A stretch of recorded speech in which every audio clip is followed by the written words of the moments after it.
evening service began in the temple with the ringing of bells and the blowing of conch shells, Ramakrishna would climb to the roof of the building.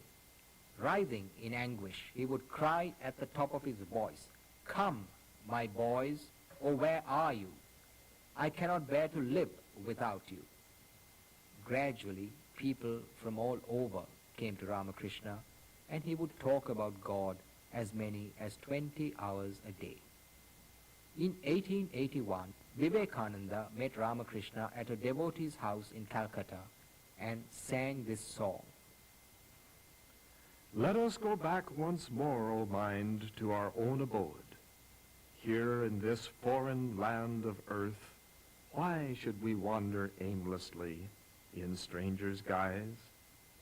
These living beings round about and the five elements are strangers to you, all of them. None is your own.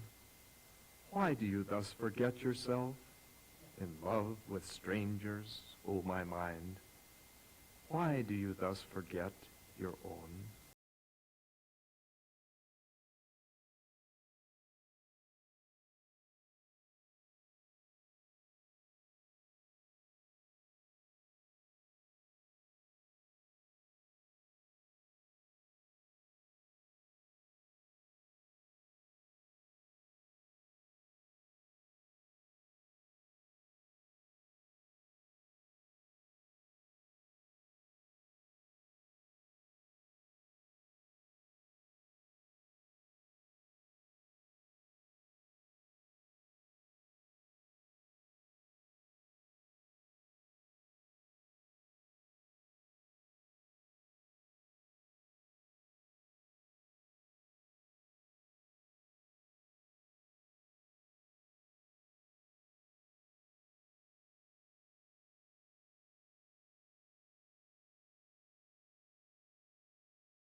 Next time Vivekananda met Ramakrishna at Dakshineshwar, he asked, "Sir, have you seen God?"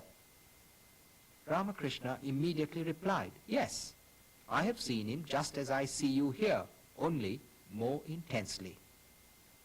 It was Vivekananda who brought the message of Vedanta to the West in 1893.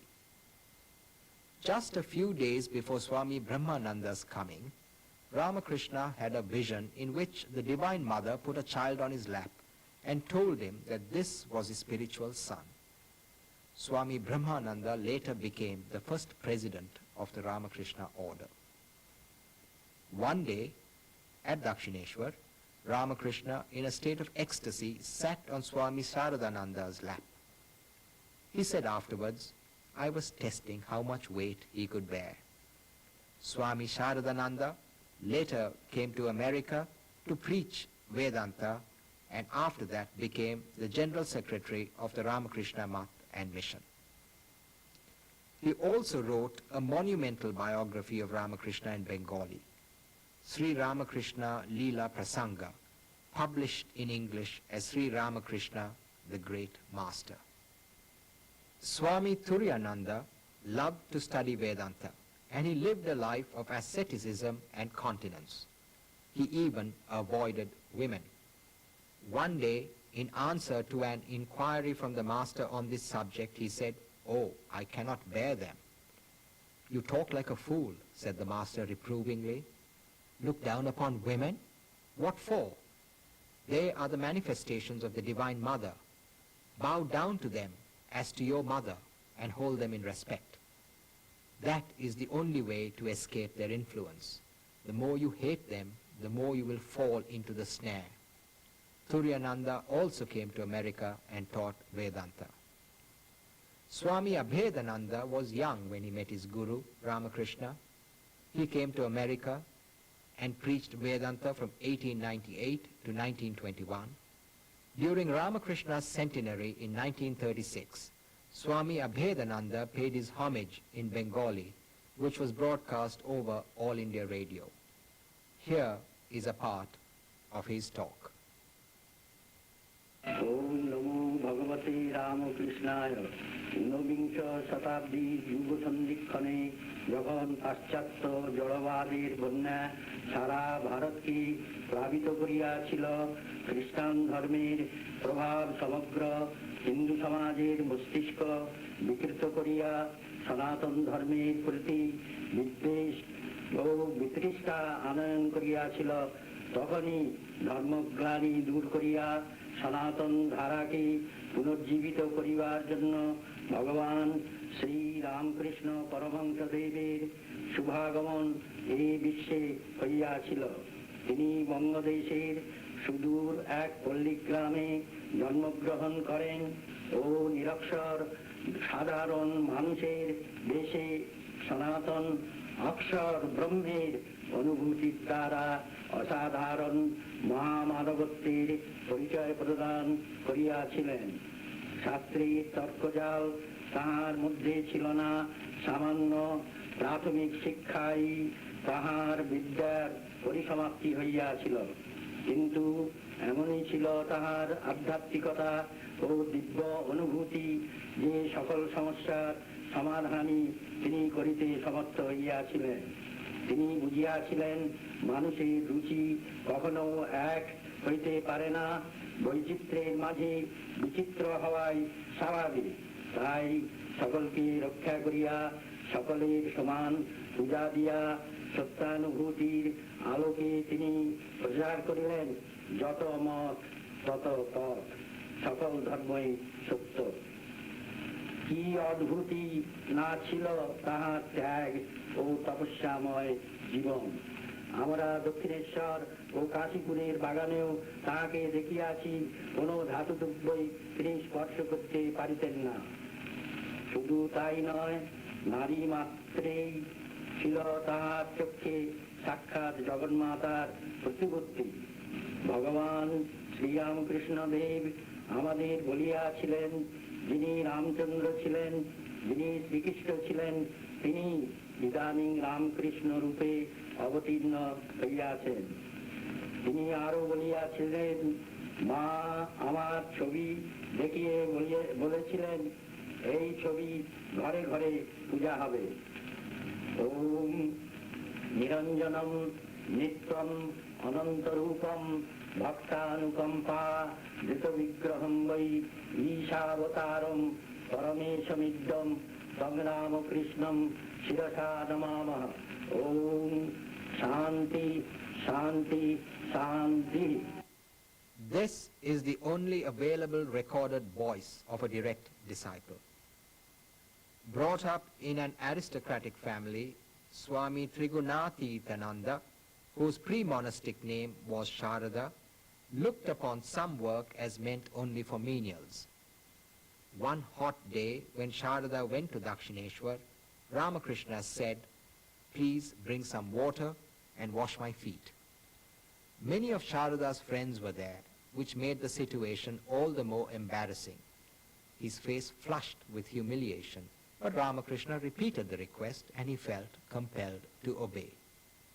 Later, he would say that this Swami Premananda, the embodiment of love and purity, Swami Yogananda, and Ishvarakoti, a great soul, Swami Ramakrishnananda, who got this name for his unique service to the Master, Swami Adbhutananda, a miracle of Ramakrishna, an illiterate shepherd boy who became a saint, Swami Niranjanananda, a man of indomitable energy and steadfast devotion, Swami Advaitananda, a man of God, Swami Subodhananda, an embodiment of simplicity and self-surrender, Swami Akhandananda, a great karma yogi and the third president of the order, Swami Vijnanananda, a knower of Brahman and the fourth president of the order. Besides this, Ramakrishna had many lay disciples who led God-centered lives following the instructions of their master. M., the recorder of the Gospel of Sri Ramakrishna, was the headmaster of a school. Balram Basu, a rich landlord, was generous in supplying Ramakrishna's needs. Girish Chandra Ghosh was a brilliant actor and dramatist and a bohemian devotee of Ramakrishna. Girish once said, "There is no sin which I have not committed, but still there is no end to the grace I have received from the Master."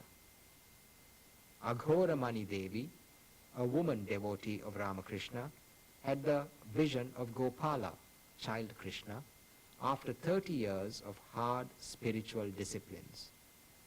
Once Ramakrishna said about her, "She lives all by herself in a lonely room in a garden on the bank of the Ganga. She spends her time in japam. Gopala sleeps with her. It is not imagination, but fact. She saw that Gopala's palms were red. He walks with her, and they talk to each other." Yogendra Mohini Biswas was another of Ramakrishna's women disciples. Ramakrishna once remarked, "Among women devotees, Yogin has the characteristics of a Jnani." Golap Sundari Devi lost her husband, her son, and her daughter, who had been married to the son of a very rich man. When she told Ramakrishna her sad story, he said in an ecstatic mood, "You are fortunate. God himself helps those who have none else in the world to call their own." Ramakrishna was a man of joy and fun. Once he prayed to the Divine Mother, "Mother, don't make me a dry monk." He attended plays at the theatre, and he also enjoyed the circus, the zoo, the museum, and sightseeing. He visited Kalighat in South Calcutta many times. He said to a devotee, "One should continue in the thoughts that arise in one's mind in temples and holy places of pilgrimage." This is the Octaloni monument. Seeing it, Ramakrishna said, "When one ascends the monument, the 3 or 4-storied buildings, tall trees, and the grass growing low on the ground all look alike. Similarly, the more you advance in spirituality, the less you will see the attributes of God." When I used to go to Calcutta with Hriday, he would show me the governor's palace and say, "Look, uncle, there is the governor's palace with the big columns." The mother revealed to me that they were merely clay bricks laid one on top of another. God and his splendor. God alone is real. The splendor has but a temporary existence. Another day, I had gone to the Maidan in Calcutta for fresh air. A great crowd had assembled there to watch a balloon ascension. Suddenly, I saw an English boy leaning against a tree. As he stood there, his body was bent in 3 places. The vision of Krishna came before me in a flash. I went into samadhi. I was taken to the zoological garden. I went into samadhi at the sight of the lion, for the carrier of Mother Durga awakened in my mind the consciousness of the mother herself. In that state, who could see the other animals? I had to return home after seeing only the lion. I visited the museum once. I was shown fossils. A whole animal has become stone. Just see what effect has been produced by company. Likewise, by constantly living in the company of a holy man, one verily becomes holy. Ramakrishna went to this church on Amherst Street to see how the devotees of Jesus Christ offered their prayers to him. Though he had great veneration for Christ, he could not accept the emphasis on sin in Christianity. Under this banyan tree, in May 1885, Ramakrishna attended the Vaishnava festival at Panihati, which is a few miles north of Dakshineshwar. He sang and danced during Kirtan and then rested in Mani Sen's parlor. He said to Navadip Goswami, "Too much study of the scriptures does more harm than good. The important thing is to know the essence of the scriptures. The essence of the Gita is what you get by repeating the word 10 times. The word becomes reversed. It is then Tagi, which refers to renunciation. The essence of the Gita is, O man, renounce everything and practice spiritual discipline for the realization of God." In July 1885, Ramakrishna attended the car festival at Balram's house in Calcutta. This is Krishna's chariot, which Ramakrishna pulled. In this hall, Ramakrishna sang and danced with the devotees and inspired them. In the middle of 1885, Ramakrishna developed throat cancer, and in September he moved from Dakshineshwar to Shampukur, where he could receive better medical treatment. Holy Mother also went there to cook for him and nurse him. Ramakrishna lived in this room for nearly 3 months. He was treated by Dr. Sarkar and other doctors. Once when Ramakrishna went into Samadhi here, Dr. Sarkar and another doctor who was present examined the master's heart with a stethoscope. No heartbeat could be detected. Nor was there any reaction when the master's eyeball was touched with a finger. Both had to admit that science was powerless to explain this phenomenon. In spite of his fatal disease, Ramakrishna never stopped trying to help the devotees. "Give up worldly talk altogether," he said. "Don't talk about anything but God. If you see a worldly person coming near you, leave the place before he arrives. You have spent your whole life in the world.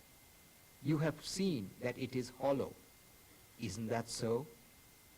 God alone is real, and all else has only a 2 days existence." Since Ramakrishna's condition did not improve, the doctors suggested that he be moved out of the humid and smoggy atmosphere of Calcutta. He was taken to this garden house at Kasipur on December 11, 1885, and remained there until he passed away. The master, disregarding his fatal disease, kept training the young disciples for their spiritual mission and instilled in their minds an undying spirit of renunciation. On January 1st, 1886, Ramakrishna became Kalpataru, the wish-fulfilling tree at the location of the X, and blessed the devotees, saying, "Be illumined." A couple of days before Ramakrishna's passing away, Vivekananda was alone with the master in his room. The thought came to Vivekananda's mind, if he can say now, while in the throes of death, "I am God incarnate," then I will believe it. The master at once turned to him and said, "Oh, are you still not convinced? He who was Rama and he who was Krishna is now Ramakrishna in this body." When Ramakrishna passed away on August 16, 1886, these two group photographs were taken. The disciples had lost their beloved master. His body was brought to the Kasipur cremation ground while they sang Kirtan and repeated, "Victory to Ramakrishna."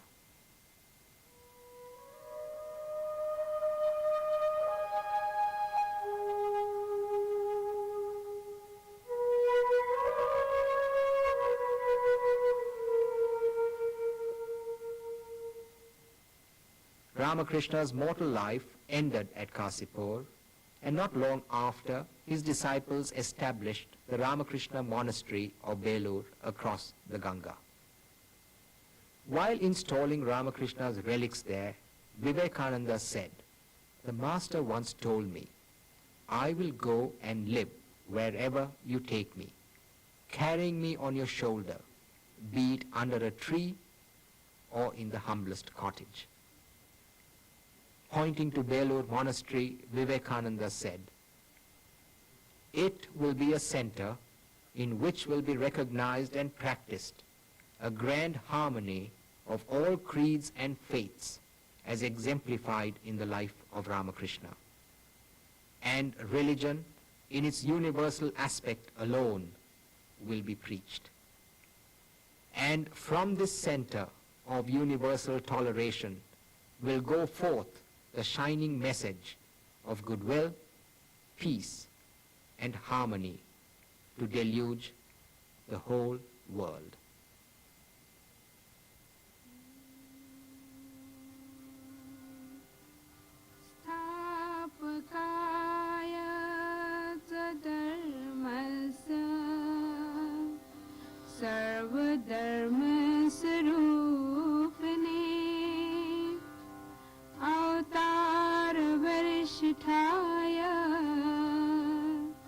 Ramakrishnaya te namaha,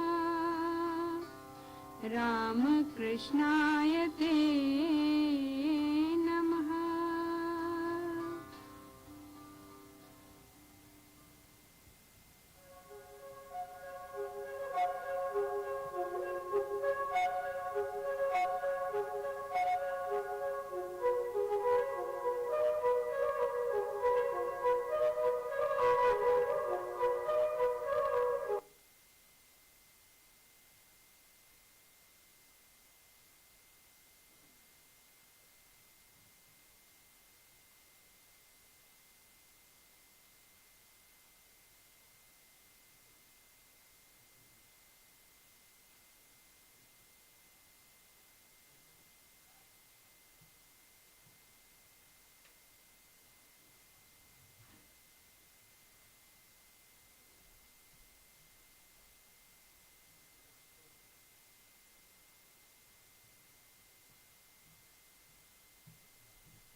गणपतिगं हवामहे कविं कवीनामुपमश्रवस्तमम् ज्येष्ठराजं ब्रह्मणां ब्रह्मणस्पतान् शृण्वन्नोतिभिस्सीदसादनम् महागणपतये नमः। प्रणो देवी सरस्वती वाजेभिर्वाजिनीवती दीनामवित्र्यवत् वाग्देव्यै नमः। ॐ सहना भवतु सहनौ भुनक्तु सह वीर्यं करवावहै तेजस्विनावधीतमस्तु मा विद्विषावहै। ॐ शान्ति शान्ति शान्तिः।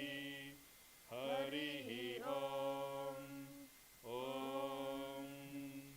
शन्नो मित्रशं वरुणः शन्नो भवत्वर्यमा शन्न इन्द्रो बृहस्पतिः शन्नो विष्णुरुक्रमः। नमो ब्रह्मणे नमस्ते वायो त्वमेव प्रत्यक्षं ब्रह्मासि त्वामेव प्रत्यक्षं ब्रह्म वदिष्यामि ऋतं वदिष्यामि सत्यं वदिष्यामि तन्मामवतु तद्वक्तारमवतु अवतु माम् अवतु वक्तारम् ॐ शान्ति शान्ति शान्तिः हरिः ॐ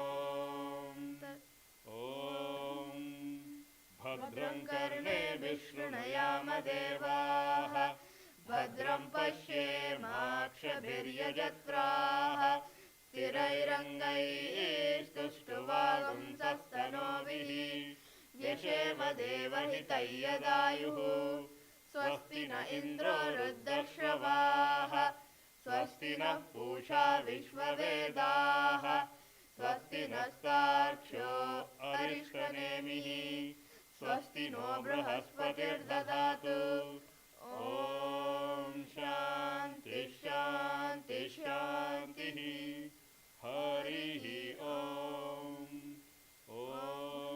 तच्चयोरारुणीमहे गातुं यज्ञाय गातुं यज्ञपतये दैवी स्वस्तिरस्तु नः स्वस्तिर्मानुषेभ्यः ऊर्ध्वं जिगातु भेषजन् शन्नो अस्तु द्विपदे शञ्चतुष्पदे ॐ शान्ति शान्ति शान्तिः हरिः ॐ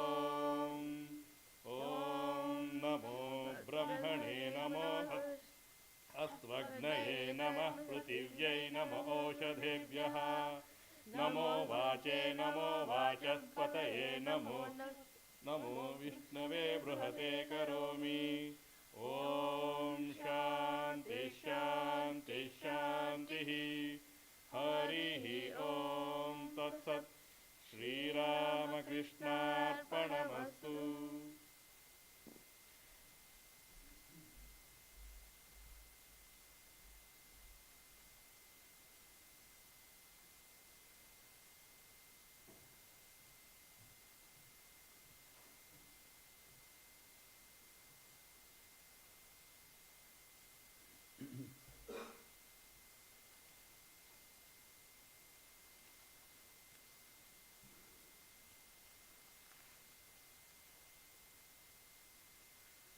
ॐ नित्यम् ॐ निरञ्जनं नित्यमनन्तरूपं भक्तानुकम्पाधृतविग्रहं वै ईशावतारं परमेशमीड्यं तं रामकृष्णं शिरसा नमामः। जननीं शारदां देवीं रामकृष्णं जगद्गुरुं पादपद्मे तयोः श्रित्वा प्रणमामि मुहुर्मुहुः।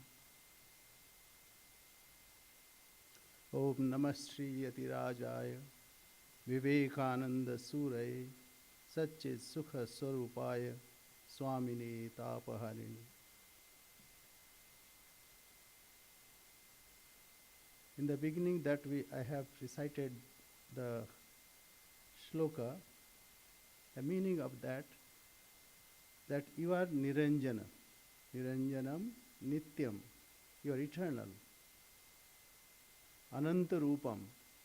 You have infinite number of forms. You are beyond all forms. Niranjanam Nityam Ananta Rupam Bhaktanukampa Dhrita Vigraham. But though you are untainted, but you take forms to bless the devotees. So God comes and takes the form as devotees. Who is a devotee? Who dwells on God, as Sri Ramakrishna said. Who is a devotee? Who dwells on God, thinks of God. He lives in Him. He is devotee. And we find in Bhagavata, there is a very nice shloka that says, Atma Ramascha Munayaha Nirgranthi. Those Atmaram, those who are enjoying the bliss of the self. And they are totally poised in the self. And they are Muni, Mananashila, the thinker, thinking of good thoughts, and who has cut asunder all the fetters, Nirgranthi, Chao, Urukrami, who has gone beyond this world. But still we find Kurvanti Ahetukim Bhakti. But we find such people, such great devotees of God, what they do? They dwell on God, offer their prayers, think of God. So, God comes and takes this form, various forms. Now we know the incident when Narendranath went to Dakshineshwar and asked Sri Ramakrishna, have you seen God? And he says without any hesitation, yes, I have seen. And not only that, I see him more clearly than I see you. And not only that, if you want, you also can see. Only thing, who wants to know him, who wants to see him? So we also want to see God. Where to see God? We are to see God in devotees. And because devotees are parlors of God. Sri Ramakrishna said, but you should remember that the heart of the devotee is the abode of God. He dwells in all beings, no doubt. But he specially manifests himself in the hearts of devotees. So special manifestation. It's like if I ask, if I want to make a sketch of you, and I take say this is your picture. You'll say, Swami, you are joking.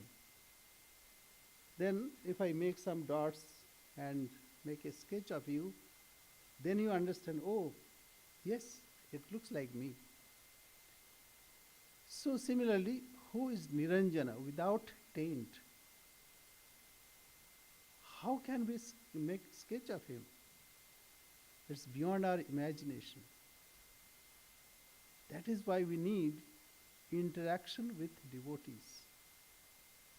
How he behaves, and what is the purpose of that. When we try to understand, then only we have some glimpse. So to understand what is God, we need to cultivate, understand, and dwell on the heart of devotees and their characters. That is why it's very important to dwell on the characters of the devotees. Like Sri Ramakrishna in many places and some other places also said, the landlord may be at one time or another visit all parts of his estate, but people say he is generally to be found in a parlor, particular parlor. The heart of the devotee is the drawing room of God, because he dwells there. Devotees have no other thoughts. They totally merge their all kinds of activities in the thought of God. That is why the devotees are so important. And devotees are important, but here, devotees of Sri Ramakrishna, very special. Devotees all over the world, they are venerated, they should be venerated. Through them we can understand. But here we have a whole retinue. They came to fulfill the mission of the master. And various aspects we can see. See, even monastic disciples, Narendranath, see from Akhanda Ghar, which is indivisible. And we know that this famous vision of Sri Ramakrishna, that his mind was lifted up and up. He went higher realms. First he saw some lime and effulgent things, and then he crossed the barrier where the divisions happens, and then he entered into Saptarishis realm, and there he saw that 7 rishis were meditating, and with that individual state, it is unthinkable that a child became palpable, and that child went to a rishi and put his tender arm around the neck of that rishi and said, I am going, you are to come. And he ascended. So that is Vivekananda. Then we find Brahmananda. He used to see lots of visions, so all forms of gods and goddesses. So from one standpoint we see that it is akhanda, indivisible. From another aspect we see, yes, all forms are his forms. And then we see, say, Mahapurush Maharaj, he came from the tradition of Buddhism. Then we see Sharat Maharaj, Shashi Maharaj, Swami Sharadananda Maharaj and Ramakrishna Anandji. They came from the tradition of Christ. Niranjanananda, part of Ramchandra. So from all walks of life and say various incarnations, various aspects, all the different devotees and special disciples came. Then Adbhutananda, Akhandananda, all have various aspects, wonderful aspects that we see. And then comes all the householder devotees. But most of the time we dwell on the all-renouncing monks. But we live in the world. What about worldly people? So I thought this time it is better to dwell on the Grihastha disciples, householder disciples of Sri Ramakrishna. Sri Ramakrishna used to say, hearts of devotees are greater than God. Why? Because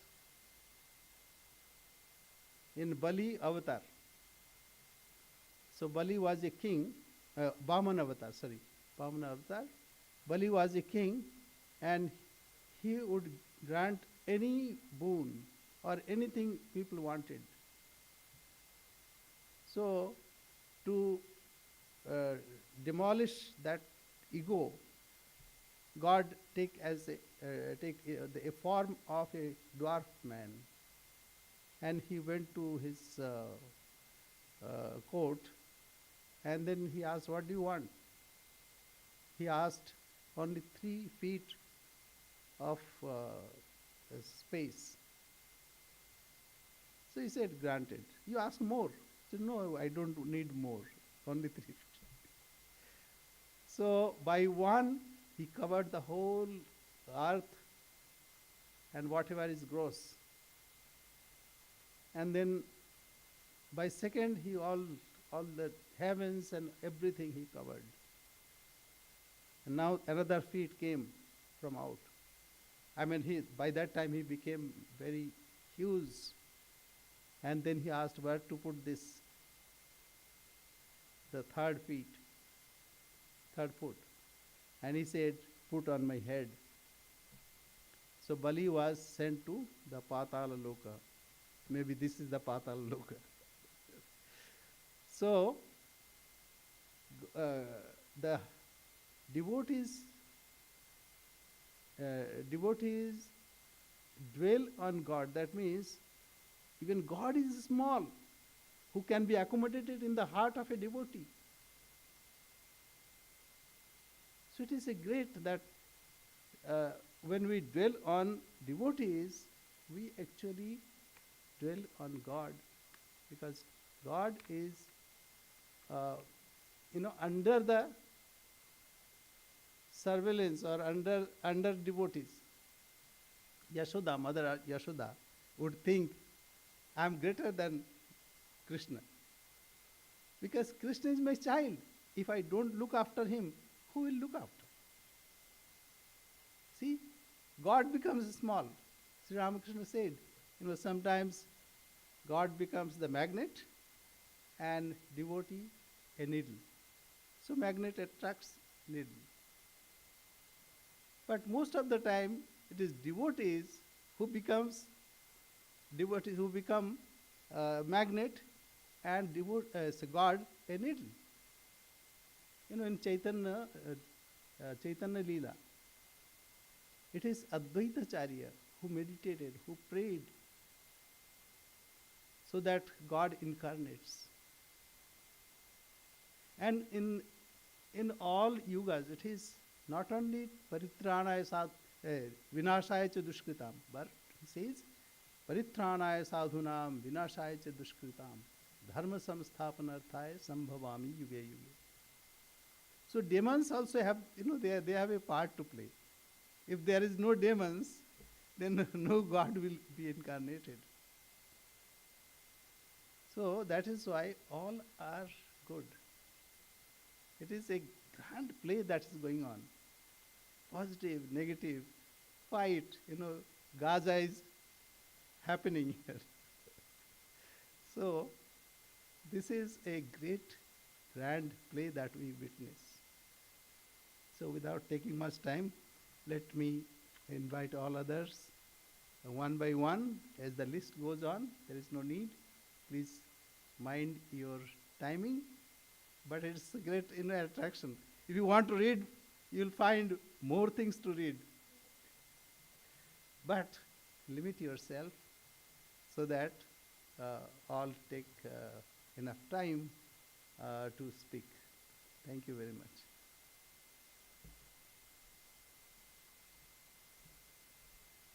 Thank you, Swamiji. I have the great joy to get to spend 5 minutes with you sharing some excerpts from the Gospel of Sri Ramakrishna, which, by the way, if you don't have your own copy, it is here in our bookstore.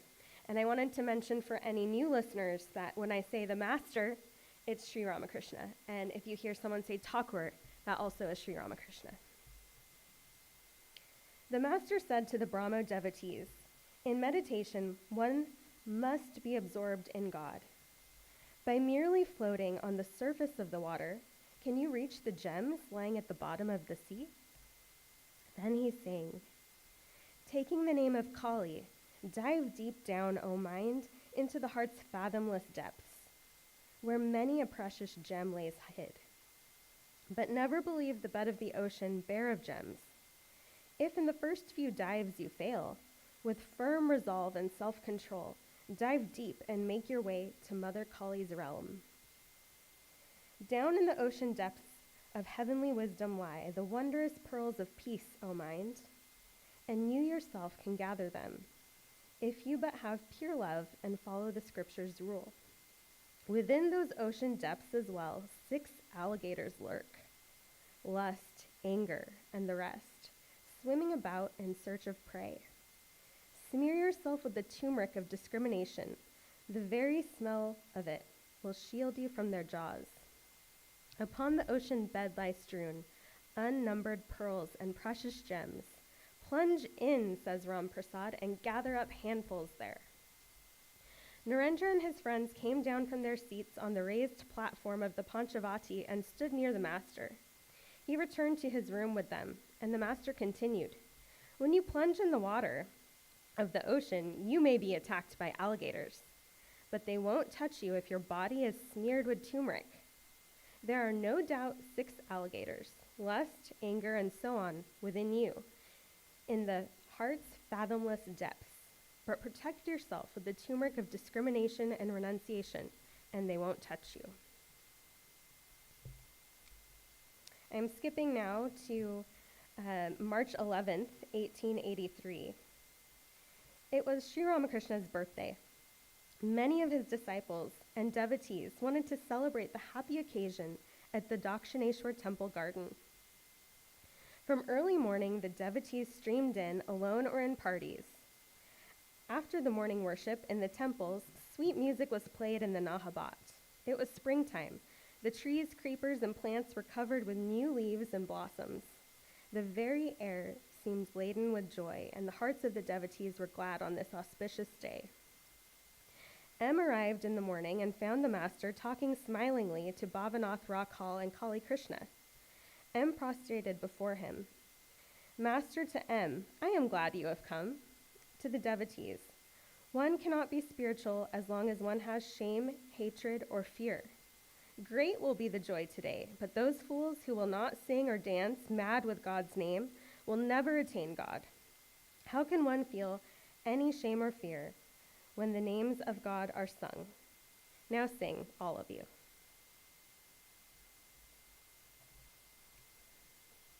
And I'll conclude with this. This is from a conversation between the Master and M on August 19th, 1883. But to feel that one is a free soul is very good. By constantly repeating, I am free, a man verily becomes free. On the other hand, by constantly repeating, I am bound, he certainly becomes bound to worldliness. The fool who says only, I am a sinner, verily drowns himself in worldliness. One should rather say, I have chanted the name of God. How can I be a sinner? How can I be bound? Thank you.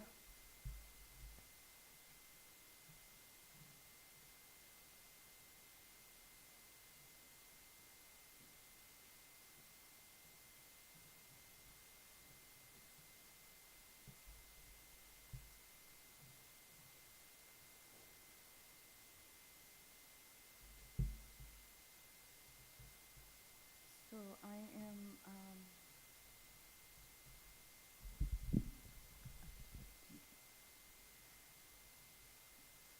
I'm speaking on Gauramani Devi, known later as Gopal Ma.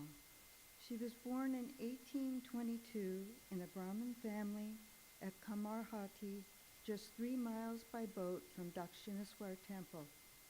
She was married at 9, but widowed at 14, before the marriage was consummated.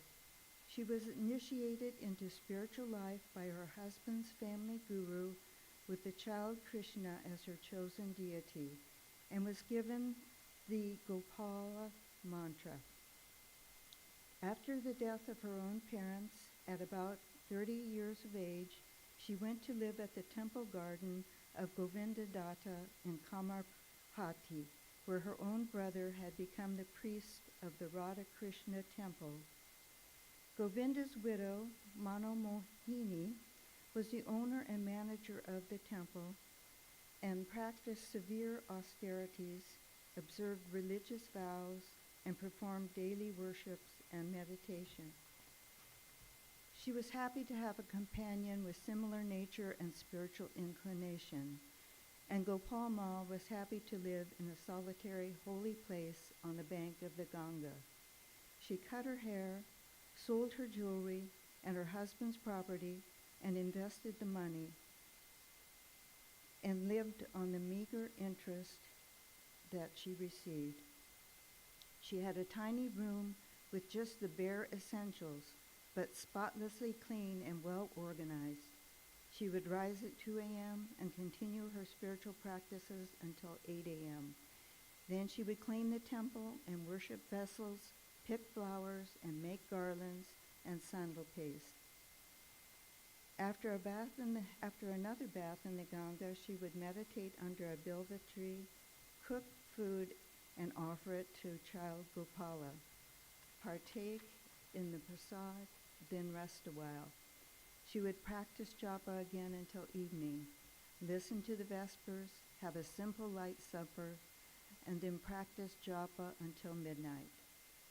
She followed this routine daily for 30 years, from 1852 to 1883, with rare exception.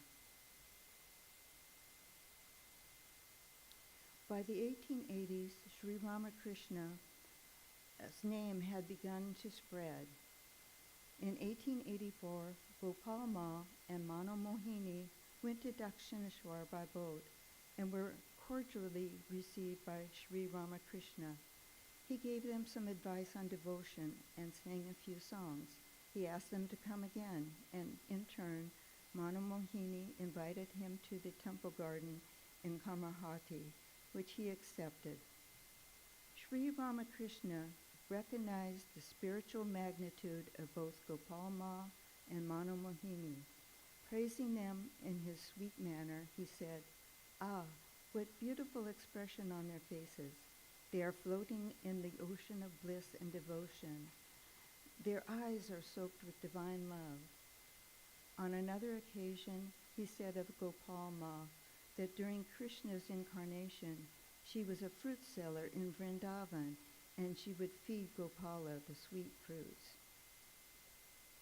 After her first visit, Gopal Ma felt an irresistible attraction for Sri Ramakrishna. But whenever she came to see him, it seemed he would say nothing about spiritual matters, but would ask her to bring food for him that she had cooked at home. She had mixed feelings, but the master's pull was great, and in the spring of 1885, she gained a vision of Sri Ramakrishna, in which he melted into the real child Gopala. She started having an uninterrupted vision of her chosen deity that went on for several months. Sri Ramakrishna eventually told her that she had attained the goal of her spiritual practices, and it was no longer necessary for her to practice japa and austerity for herself. But if she wished to, she could continue those disciplines for the welfare, and pointing it to himself, of this body. Once when the fun-loving master confronted the critical Naren, who had contempt for visions, with Gopala Ma and asked her to relate her visions, Naren was profoundly moved and agreed that they were real. When Ramakrishna's Mahasamadhi happened on August 16, 1886, Gopala Ma was grief-stricken. After a while, she had repeated visions of the master that consoled her. Occasionally, she would visit the monastic disciples at Varanagore Monastery. At their request, cook a couple of dishes to offer to the master. In 1897, when Vivekananda returned from the West, he sent 3 of his Western women disciples to Kamarhati to meet Gopal Ma. Another time, he sent 2 women devotees to her for initiation.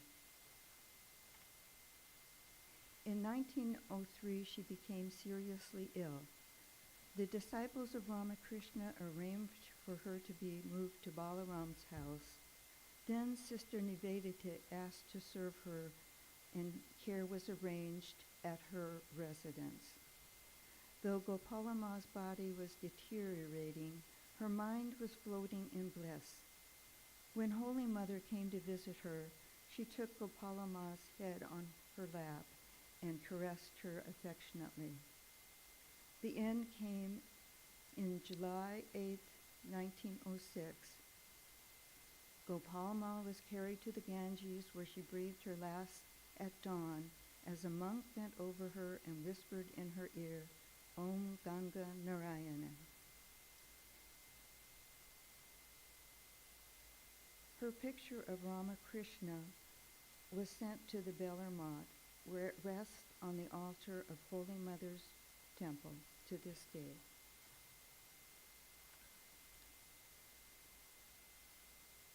Nivedita had her rosary until her own passing. Once, when a disciple asked for some advice, Gopal Ma said, "Ask advice from Gopala. He is within you. No one can give better advice than he. This is the truth. Cry with a longing heart, and you will reach him."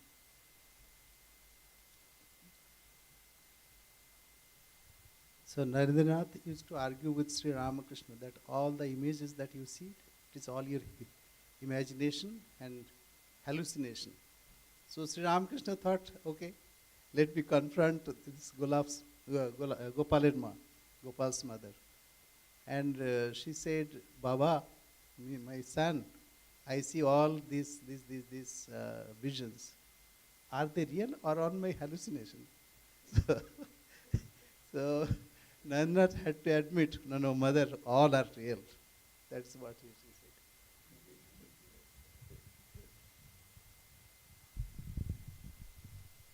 All right. I'll try to wrap this up in 10 minutes, but how can we really talk about a great life like Nag Mahashaya in 10 minutes?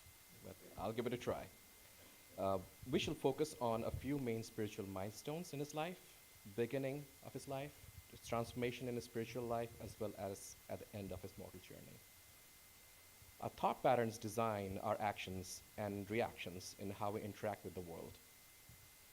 It in turn designs our lives that we live, as well as the goals of our lives. To summarize some of the questions the minds of our householders that have been raised and addressed by Sri Ramakrishna, as well as the life of Nag Mahashaya. The questions are how to be in the world and not of it, how to attain higher spiritual realization and continue to do our duties in the world with full attention and devotion, how to harmonize this world and God as a householder, as well as what does it all really mean. As we read and listen about such great lives, we will find that out of many events and virtues that we hear, if we can pick 2 or 3 points that we can relate to or we can find in our journey of life, it leaves a lasting impression on our minds. These are the scriptures in action that we can find in any tradition around the world that we see through their lives. It is much needed in this turbulent world today. Sri Ramakrishna's teaching for householders have been reflected to the lives of Durgacharan Nag, that is Nag Mahashaya. And Mahashaya means great-souled one. That's the meaning of, that's why he was given the title to the ones who loved him.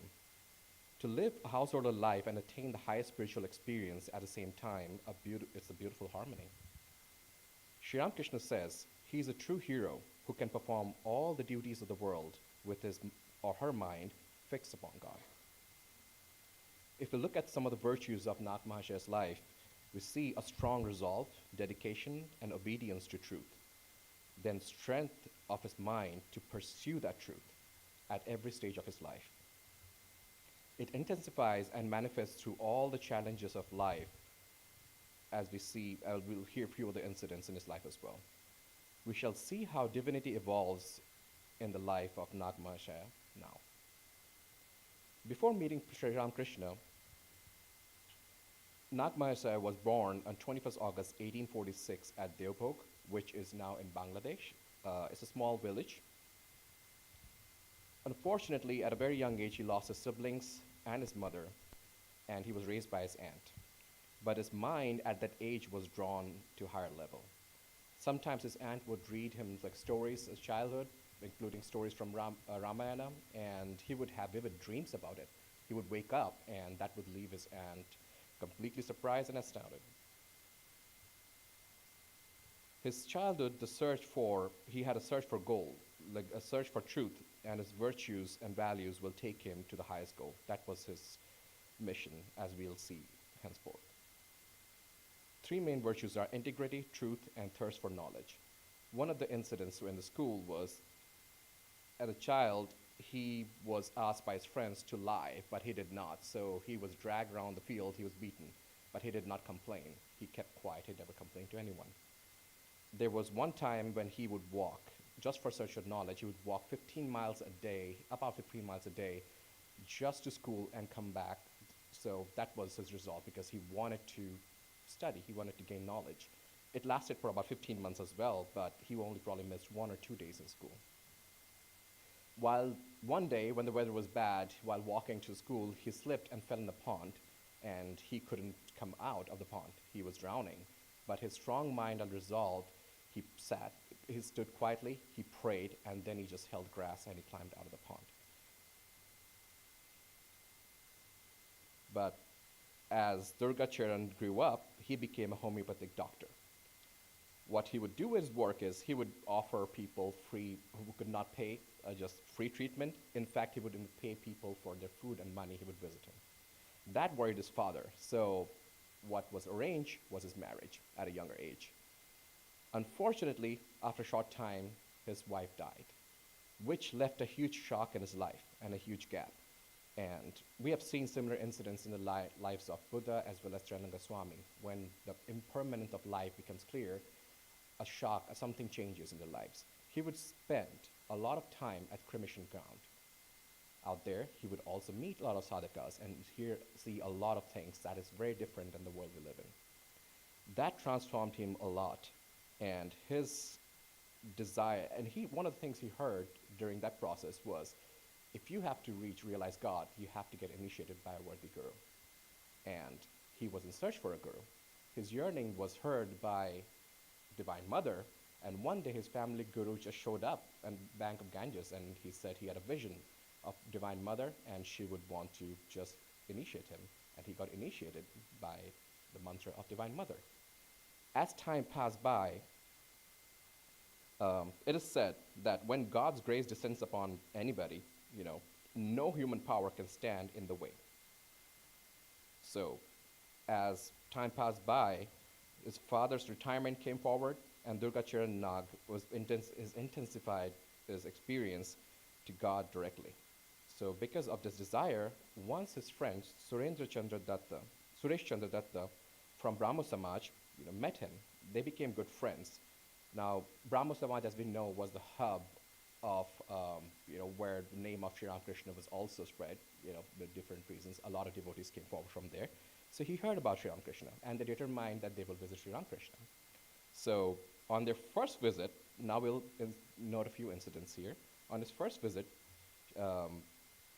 it was quite interesting, actually. As Sri Ramakrishna would give his devotees personal instructions based on their nature.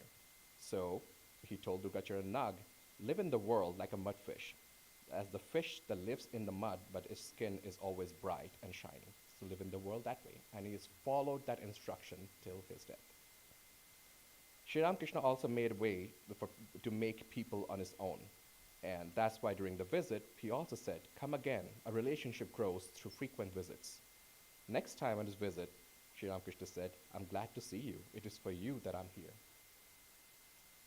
Sri Ramakrishna used to ask many of his close devotees that he would recognize to be on his, very close to him in a spiritual state. What do you think of me? I wonder that if he would ask him so that he could see through their heart and they could open their minds to Sri Ramakrishna. But we've seen that incident in many of the devotees' lives. So Durga Charan said, you cannot hoodwink me anymore, Divine Master. Through your divine grace, I have come to know you, that you are the Supreme One. Once Sri Ramakrishna was speaking to his devotees, and he said, if the mind dwells on the drops of medicine, how can it conceive the infinite? Just listening to him, Durga Charan thought that it was an instruction for him. He threw all his medicine in just river Ganga, that is, and he just stopped this practice for homeopathy, and he started his spiritual quest even further. But after a while, his renunciation of spiritual practice grew intense, but even after everything, he was disappointed at not being able to fully self-surrender to God. He visited Sri Ramakrishna to express this, and Sri Ramakrishna said, if you love this, pointing to himself, everything will be all right. Sri Ramakrishna also said, and Durga Charan asked, how shall I pass my days at home? Sri Ramakrishna said, You will have to do nothing, only remain in the company of holy. And Durga Charan said, he's a simple, uneducated man. How shall I recognize who the holy men are? Sri Ramakrishna assured that you don't have to look for holy men. They stay at home and they will come to you on their own accord. In time, we will see that his home became a pilgrimage for many. And he didn't go to any pilgrimages over the years. And there were some incidents where he just willed that he would see Ganga, and there was water spouting out of the corner of his house, as some of the devotees saw. And that was the incident that was recorded. And that was quite a bit. So Sri Ramakrishna on his last date, Sri Ramakrishna, after passing away, unfortunately, Durga Charan Nag stopped eating, stopped getting out of his bed. So Swami Vivekananda had to pursue him to get up and trick him in a way so that he could eat and he could continue his life. Some of his nature that we see is also called as Urjita Bhakti, that is exuberant devotion. At this state, the external behavior might not always make sense, but it might look erratic. So one of the example is, as time moved on, his heart grew so much that he felt love and reverence for everybody. He could feel the same love for humans, snakes, ants, and every other being. And this reminds us of St. Francis and Holy Mother. Truly, Durga Charan Nag was Nag Mahashaya now, as we call him right now. At home, he would worship Sri Ramakrishna regularly. Through his nature, he was able to recognize Sri Ramakrishna as an avatar. Swamiji once told him, "It is you who has truly understood Sri Ramakrishna. We spend our time, energy around useless wandering, but you understood him." In his last days, as we will conclude here, he requested Sharat Chandra Chakrabarti, who is the household disciple of Swami Vivekananda, to only talk about Sri Ramakrishna and other holy scriptures. In the end, similar to Sri Ramakrishna, he read a date on the almanac and decided on the day he would leave his mortal body.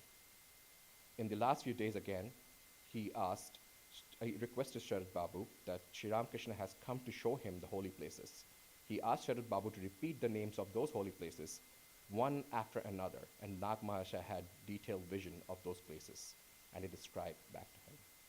Looking at the pain of Nag Mahashaya, Sharad Babu thought that how cruel God is.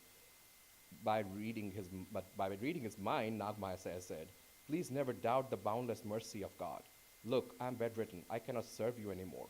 Sri Ramakrishna, out of his passion, is taking away this body. Let this body go, and its suffering know each other. O mind, you dwell in bliss." In the last moment, he was in Bhav Samadhi, as Sharad Babu would chant Sri Ramakrishna's name and put a picture of the master in front of him and said, "This is the picture of the master whose name you have renounced everything." Nag Mahashaya opened his eyes, saw the face of his beloved master. With folded hands, he saluted him and murmured, "Grace, grace, you blessed me out of your boundless mercy," and then slowly merged into Mahasamadhi. What a grand sight to witness. Sri Ramakrishna was a great saint maker, or a farmer who nurtured the seeds carefully and let them grow into golden crops.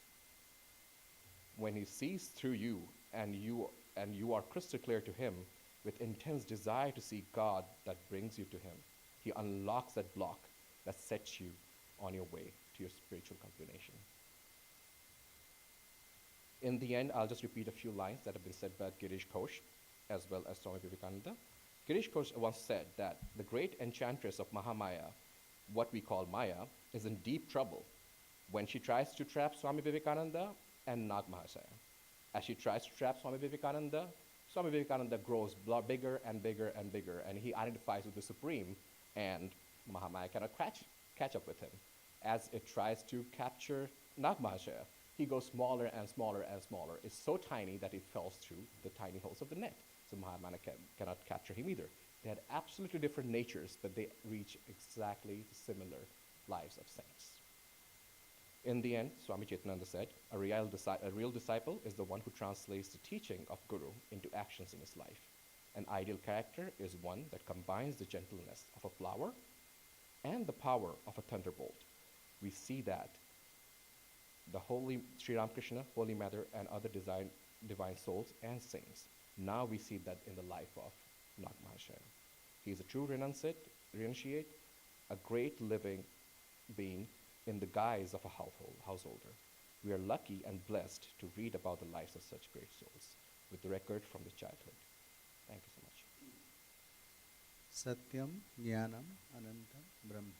So truthfulness, practice of truthfulness, total faith and complete surrender that we find in the life of Nagamaharshi. I'd like to give you a little peek of Golapma's life and what was her call to Ramakrishna.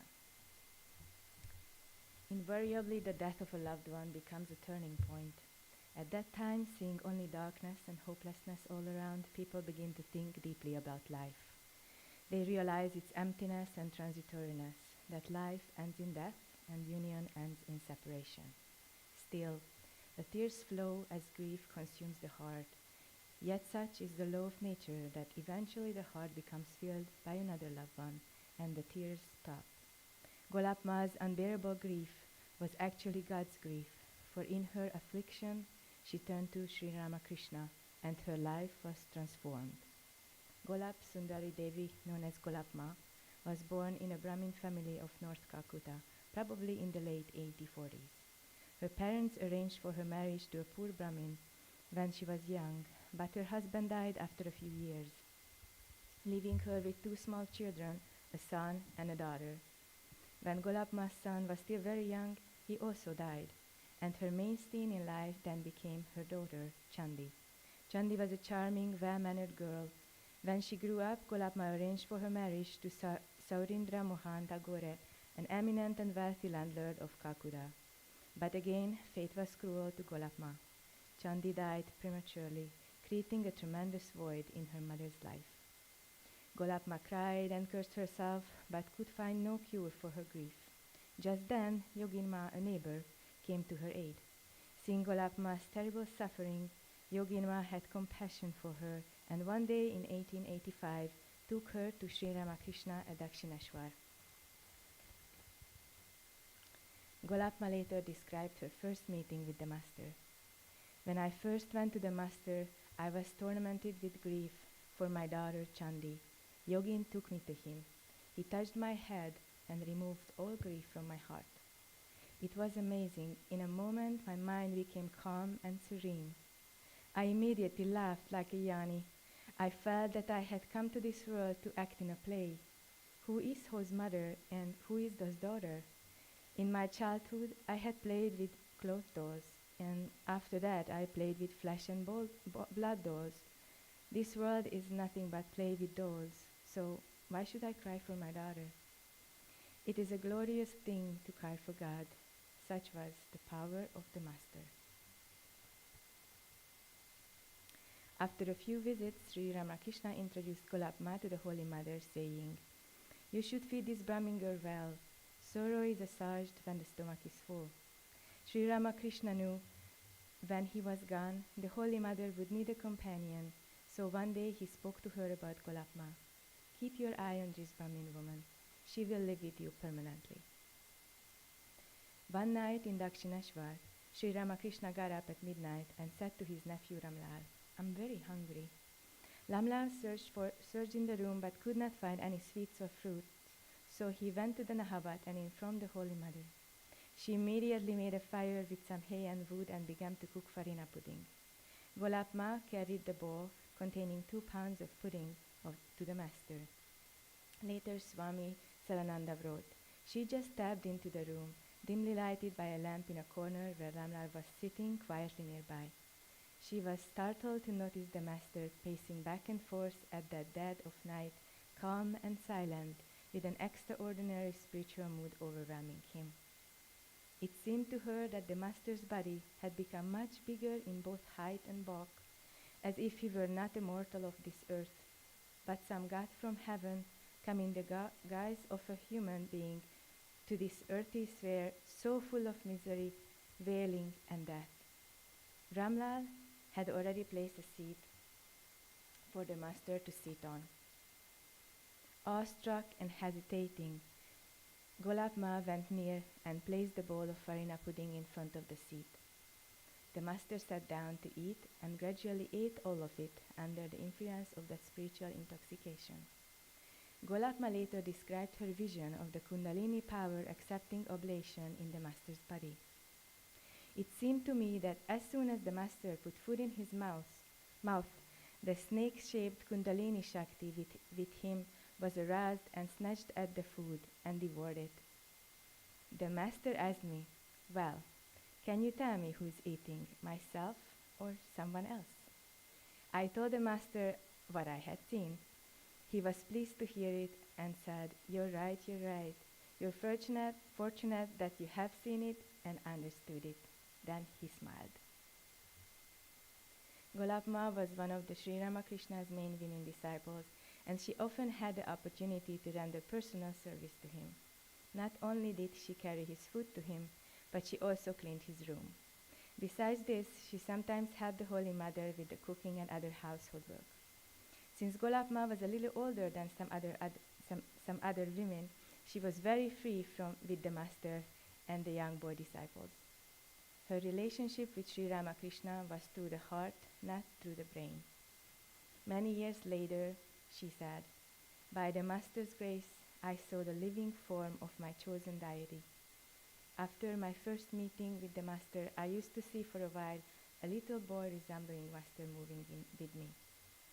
On another occasion, Golapma saw master pacing back and forth at midnight in an ecstatic mood at Dakshineshwar. Then all of a sudden, she saw the Divine Mother in his place, and this frightened her." I jump into 1885. In the middle of 1885, Sri Ramakrishna started to feel some discomfort in his throat.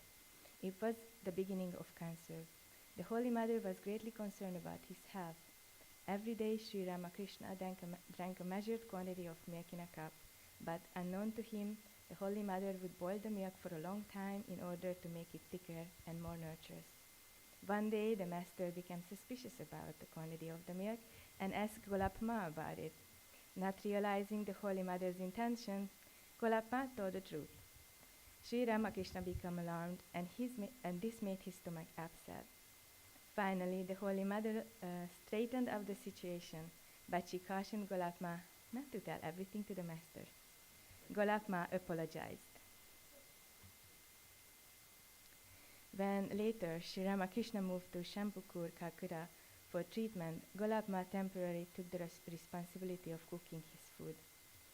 The Holy Mother stayed behind at Dakshineshwar. One day, Golapma, who was simple but not very tactful, made a remark on Yoginma that the master had probably left Dakshineshwar because he was annoyed with the Holy Mother.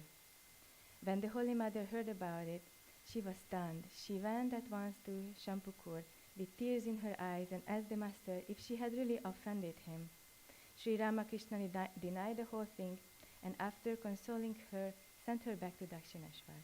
Later, he severely scolded Golapma for her thoughtlessness and told her to beg for the Holy Mother's forgiveness.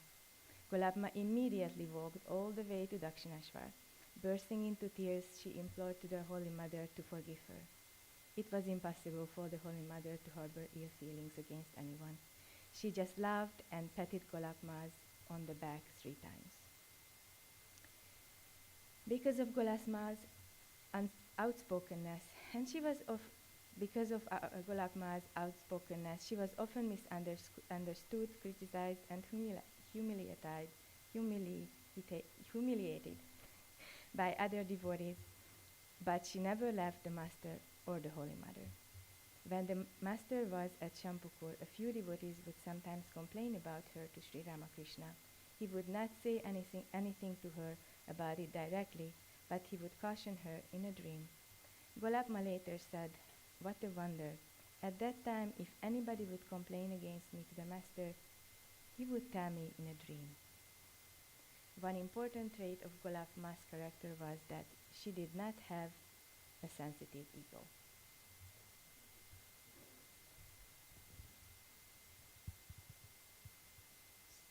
So in her life we see service, and also we need such people to have the fun. Okay, who's the next? Anthony?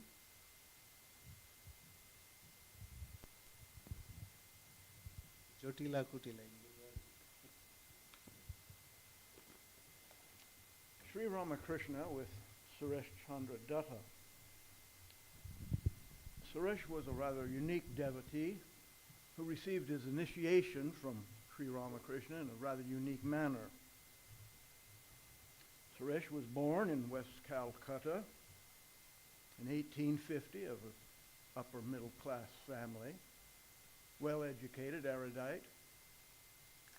As a young man in his 20s and early 30s, he was a member of the Brahmo Samaj, which has been mentioned earlier. Brahmo Samaj was an attempt by free-thinking Hindus to upgrade or modernize their orientation towards the scriptures and Sanatana Dharma in general. While a member of the Brahmo Samaj, he would attend lectures given by Kesab Chandra Sen. And then one day, Kesab mentioned the holy man of Dakshineshwar, Sri Ramakrishna. Well, he was impressed with this lecture and he decided he should go to Dakshineshwar and meet Sri Ramakrishna. This was probably in 1883. Well, he goes to Dakshineshwar in April or May, and he meets Sri Ramakrishna. Now, being a member of Brahma Samaj, he was not interested in all the gods and goddesses of Hinduism.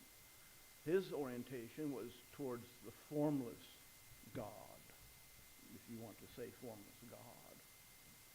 In any case, during his first meeting with Ramakrishna, the master talked to him for some time. In the course of this conversation, he said, here it comes again, live in this world like a mudfish. There is nothing wrong in being a householder, staying at home with wife and children. But the mudfish lives in the mud and is not soiled by the evils of the world. Similarly, live in this world, but never be contaminated. So Sri Ramakrishna, after giving him this injunction, sent him to the Panchavati, which is a kind of arboretum with 5 trees. And he told him to sit and meditate there, and after about a half an hour he came back. And Sri Ramakrishna took them on a tour of Dakshineshwar, 12 Shiva temples where he prostrated and circumambulated each of them. And Suresh, watching this example, simply looked upon this as something he was not interested in. He had no faith in the Hindu gods or goddesses. Then Ramakrishna took them to the Krishna and Kali temples. And they were both impressed by they were astonished by this ecstatic mood that overcame the master when he entered the Kali temple. He was as restless as a child, holding the hem of its mother's garment, and he moved around her, prostrating before her. Well, at the end of the day, Ramakrishna says to Suresh, come again. Our acquaintance will grow deeper if you keep on coming for some time. Well, this left an indelible impression on Suresh, and he couldn't stop thinking about him. As a matter of fact, it was, say, if he met him in April or May, he published a book in December, 8 or 9 months, and it was, as it were, a small gospel of Sri Ramakrishna, containing 100 teachings of Sri Ramakrishna. Part 1 was that publication. And he kept visiting Sri Ramakrishna enough so that he had enough teachings to publish Part 2. This Part 2 was published in 1886.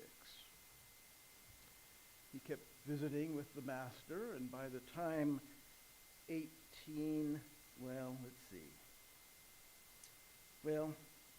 think it was 8 years later, he had published 6 volumes of teachings of Sri Ramakrishna, each volume containing 100 teachings.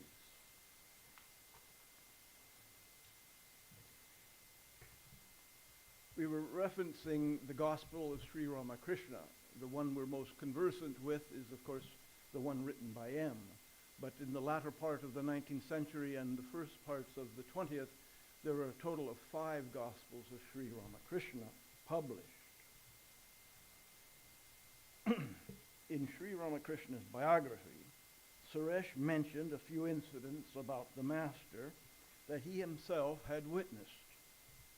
For example, one day the master assumed the mood of a woman.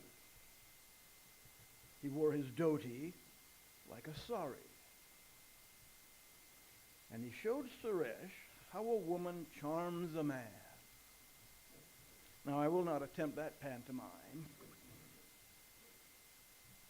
He pretended to be a housewife and began to serve food to an imaginary husband. When the husband refused to eat anymore, the wife said, "Please, have another piece of sandesh. Or how about another piece of jalebi?" As the wife fed her husband, she let him know what she wanted. "You know, my neighbor friend got a 7-string necklace yesterday. I wish I could have one like that." Apparently, she was from the south of India. Suresh was dumbfounded as he watched the master, perfect to the last detail, in the way a worldly-minded woman behaves, gestures with her hands, glances at her husband, and wheedles a necklace out of him. On another occasion, when Suresh went to Dakshineshwar, he noticed that the master was talking to a young man. After a while, when the young man had left the room, the master said to Suresh, "This person does not believe in God. He regards monks and holy people as thieves and cheats. And he thinks I am a hypocrite and a fraud." Presently, the young man re-entered the room. At once the master smiled and talked to him in a very friendly manner. When the man wanted to leave, Sri Ramakrishna said, "Please come another day." Suresh was moved watching such unselfish love.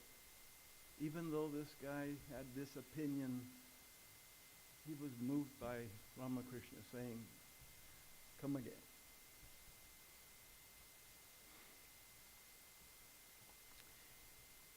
At one point, there was a discussion, Suresh and his friends, about initiation, which he did not believe in.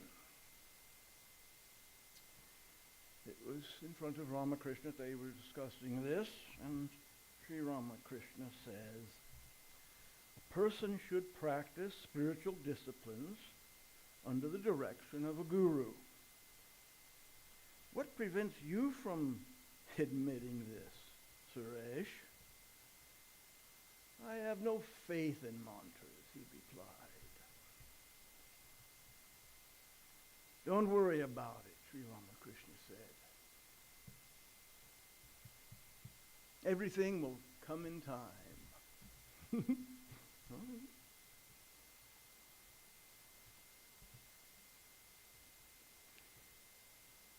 Suresh was a very independent man, very independently minded.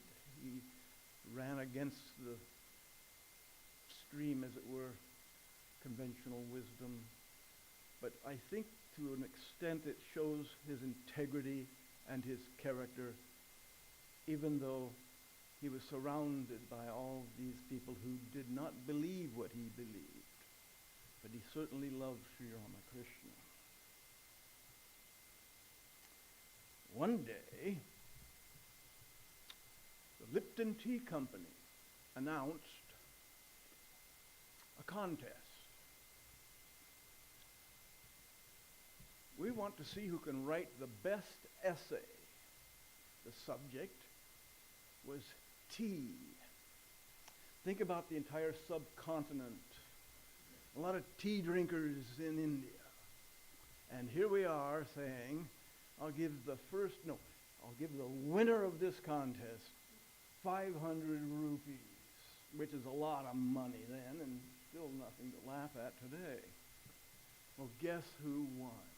Out of all the entries, Suresh won that prize. He was a very accomplished writer. He wrote the Gospels, as it were, part 1, part 2, and then 6 volumes, and here he is winning an essay about tea in India. Well,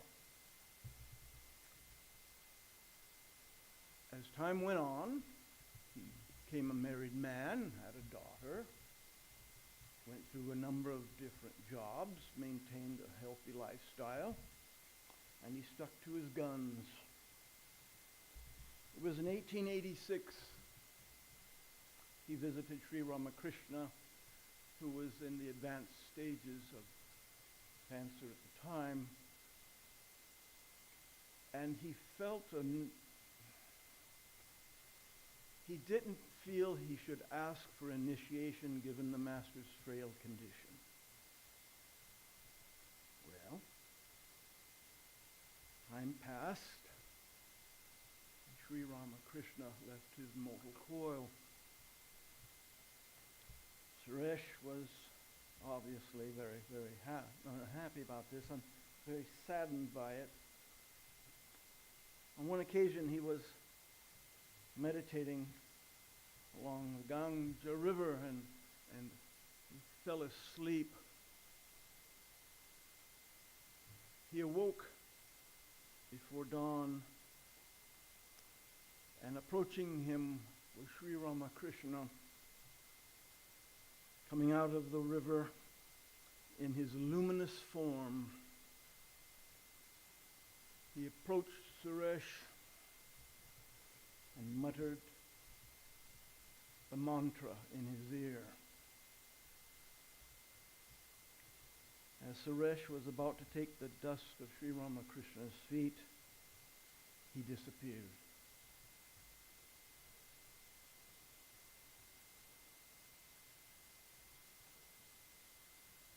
There was a moment, it was Sri Ramakrishna's festival, his anniversary of birth, and Suresh wanted to purchase the things necessary for that occasion.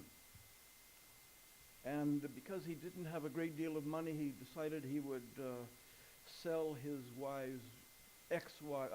former wife's, departed wife's jewelry.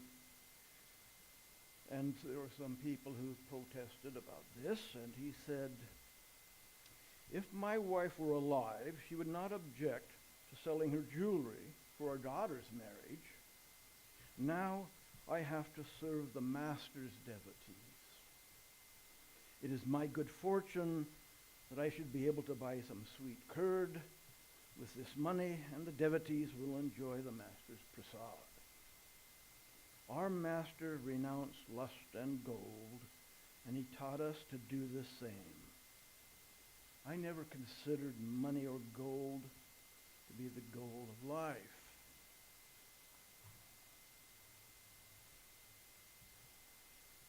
He was forever devoted and maintained close contact with monastic members of Sri Ramakrishna.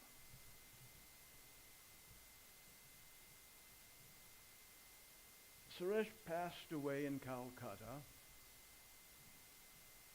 in 1912 at the age of 62.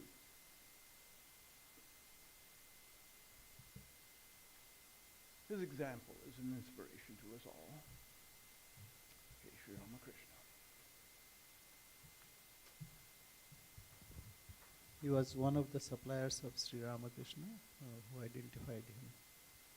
as supplier.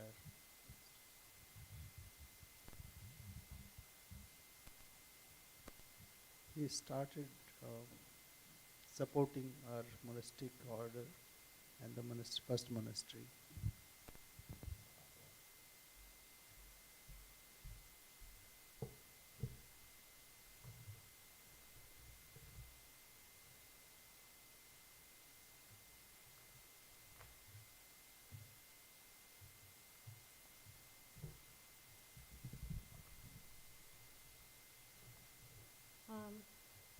I'll be speaking on Sri Ramakrishna with Gaurima.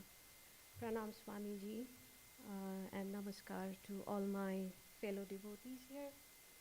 So, in general, there are three different types of people in this world. One, mainly interested in worldly enjoyment. Two, enjoys the world as well as keeps his or her mind on God. And the third, totally devoted to spiritual pursuits. Gaurima belonged to this third category. She was born in 1857. Her name, given by family, is Mridani, also called as Rudrani. Her father, Parvati Charan Chattopadhyay, and mother, Giribala Devi, were very devoted to God. Her father, he would practice daily worship, put the marks or religious marks on his forehead and go to the office. Even though he was ridiculed there, he wouldn't change that practice. Her mother, Giribala Devi, she was very kind-hearted as well as very talented. She composed many devotional songs and then stotras, and those were published as well.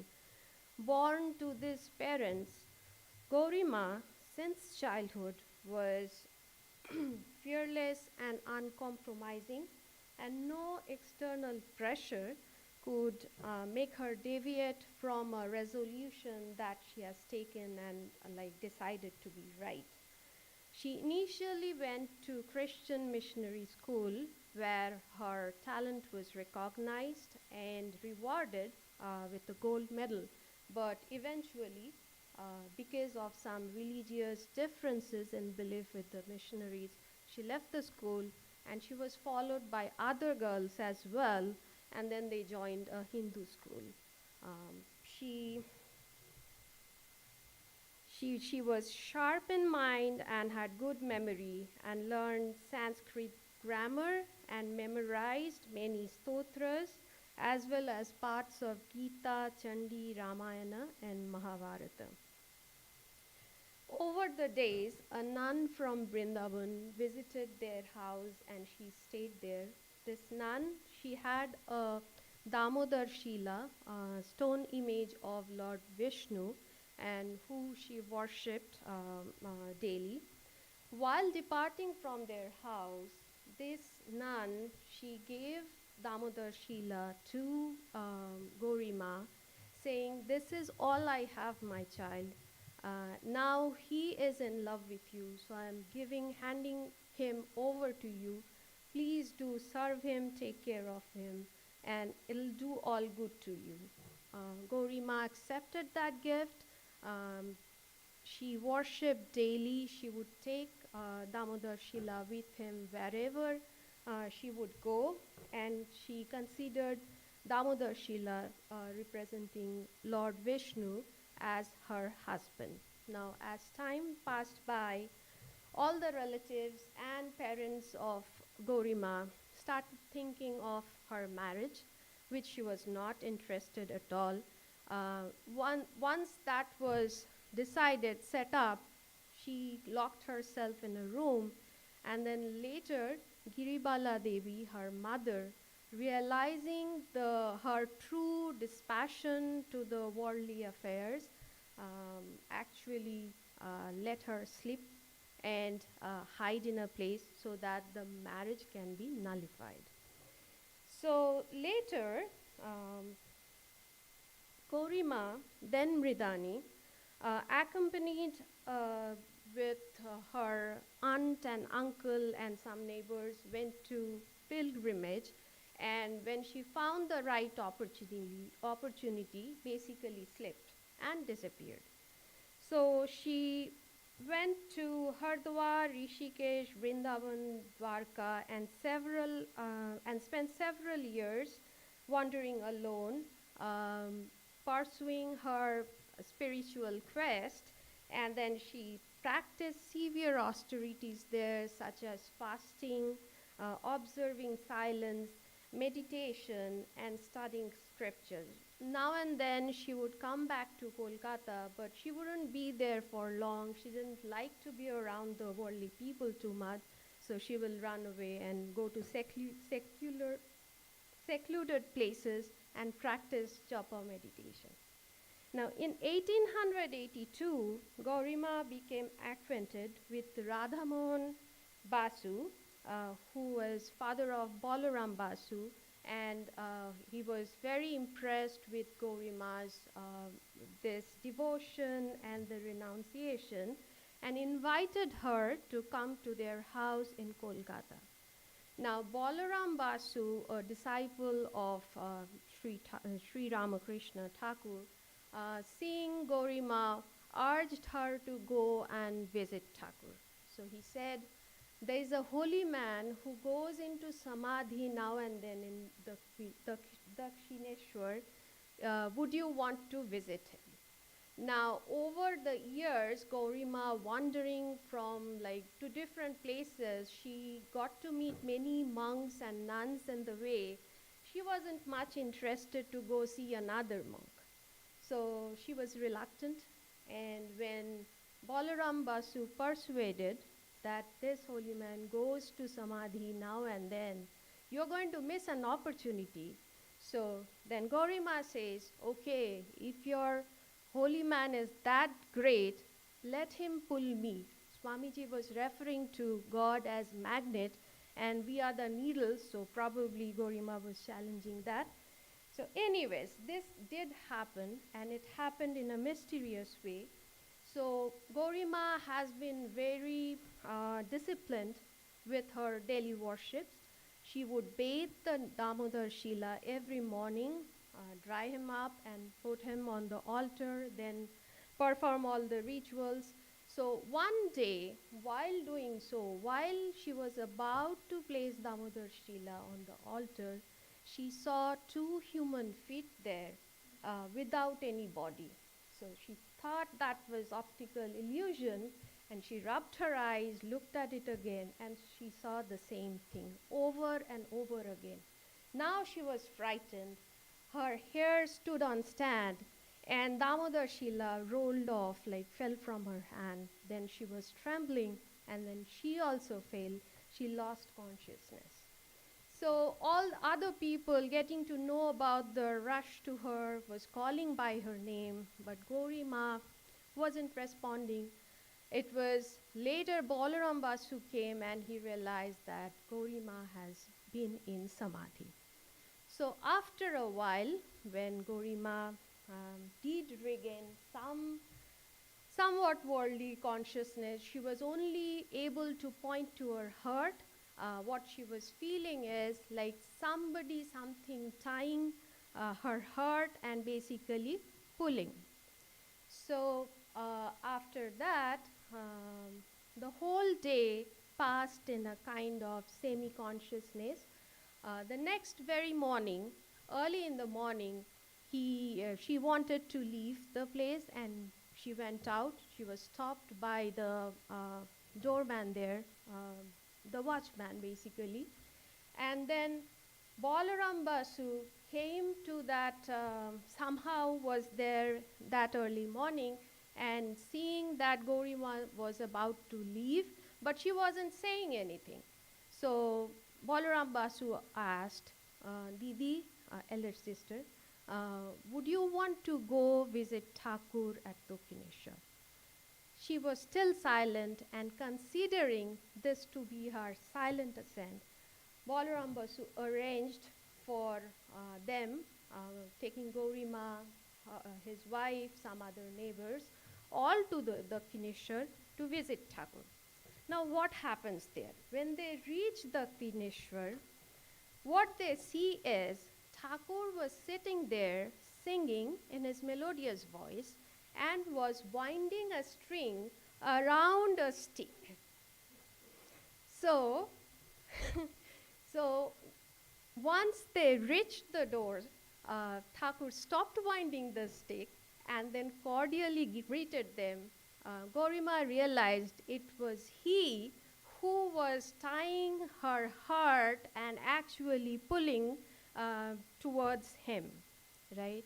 And also Thakur wanted Gorima to know about this fact. That's why he was symbolically winding that string around the stick and stopped when they appeared.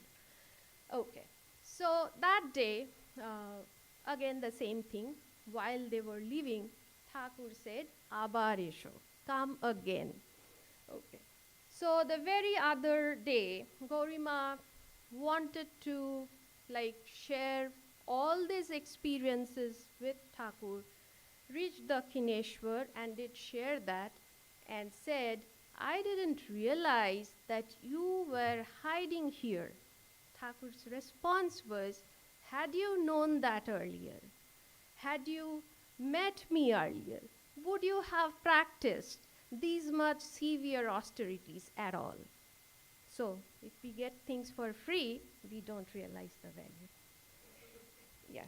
So then, after a while, Thakur took Gorima to Nahabad and introduced her to Holy Mother, that she'll be your companion. And from then on, whenever Holy Mother was in the Kineshwar, Gorima will come and stay with her. And then when Holy Mother went to, say, Jairambati or Kamarpukur, she would go and stay in Balaram Basu's house, and there once in a while cook for Thakur or sing for him and all of that sort. So another occasion, Gorima was picking flowers near the garden near Nahabad, and Master came, Master meaning Thakur, he came with a pot of water. Now, holding the branches of the bokul tree there with one hand, he started pouring water, and he said to Gorima, "I'll pour water and you keep kneading the mud." Now, Gorima didn't understand what was Thakur's intention or implication about this, behind the statement. So she was surprised and said, "How can I knead the mud here? It's full of stone chips." And Thakur said, "Oh, what did I say and what you understood out of it?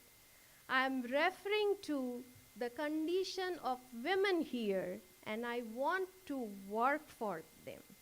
Now, Gorima, as is, she didn't like to be around the worldly people too much. So she said, "Oh, I don't like this hustle bustle. Let me go to secluded place. I will do japa meditation.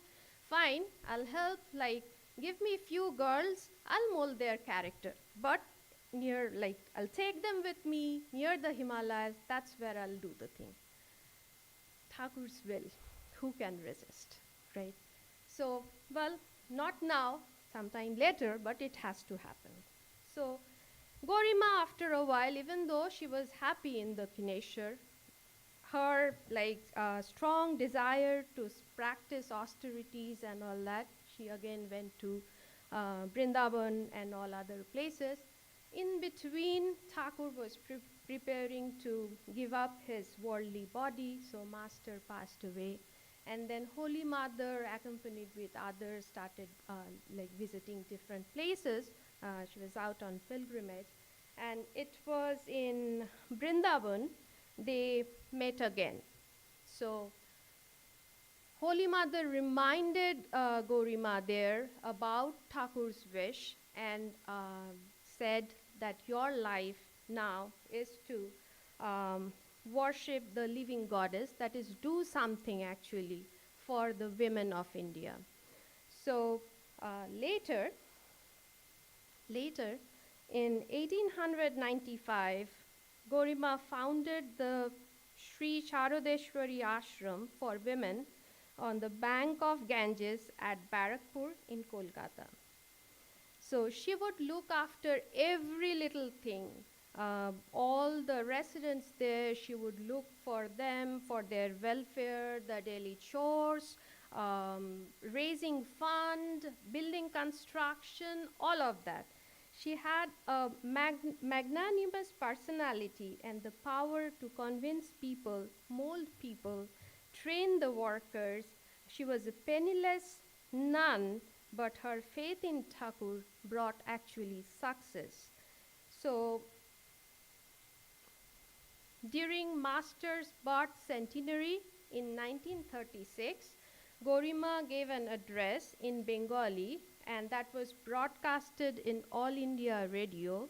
So what she said there, we all engage ourselves in reasonings and debates and all different ideas, but it's probably high time let us give up all dry discussion and intellectual reasoning and enkindle within ourselves burning faith and complete surrender to God. Now, there is a saying, an organization succeeds not because it's big or how long it has been there, but because of the people who actually sleeps, dreams, eats, thinks, plans for the future, even after passing away, how that organization would run. And that such person was Gaurima. So later, on 28th February 1938, the day of Shivaratri, Gaurima consciously started preparing to give up her body, and then the following day, in the evening, she,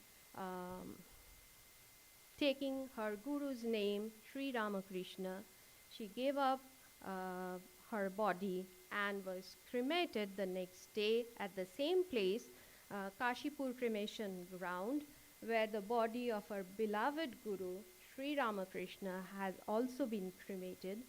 But Gaurima is actually, I mean, with the actual desire of Thakur for her, like serving woman, she is known as one of the pioneers of education for women of modern India. Thank you very much.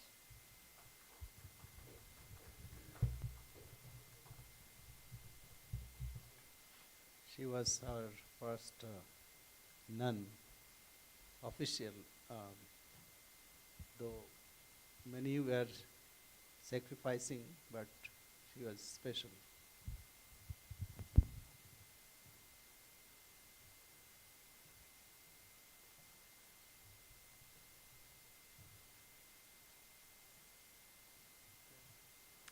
In the 14th chapter of the Bhagavata Purana, there is a dialogue between King Yudhishthira and the sage Narada. Yudhishthira said, "O celestial sage, please explain to me that course of conduct by which a householder like me, whose mind is clouded with attachment to house and property, will attain the above state of emancipation without difficulty." Narada said, "Even though you know it, you have asked this question for the good of the world. O king, I shall explain to you how the duties of a householder lead one to the attainment of Jnana Yoga." Narada went on to describe in 41 slokas, the additional slokas I should say, the duties of a householder. In sloka number 14 he states, "A wise person should maintain his livelihood by food after offering oblations to the deities in the 5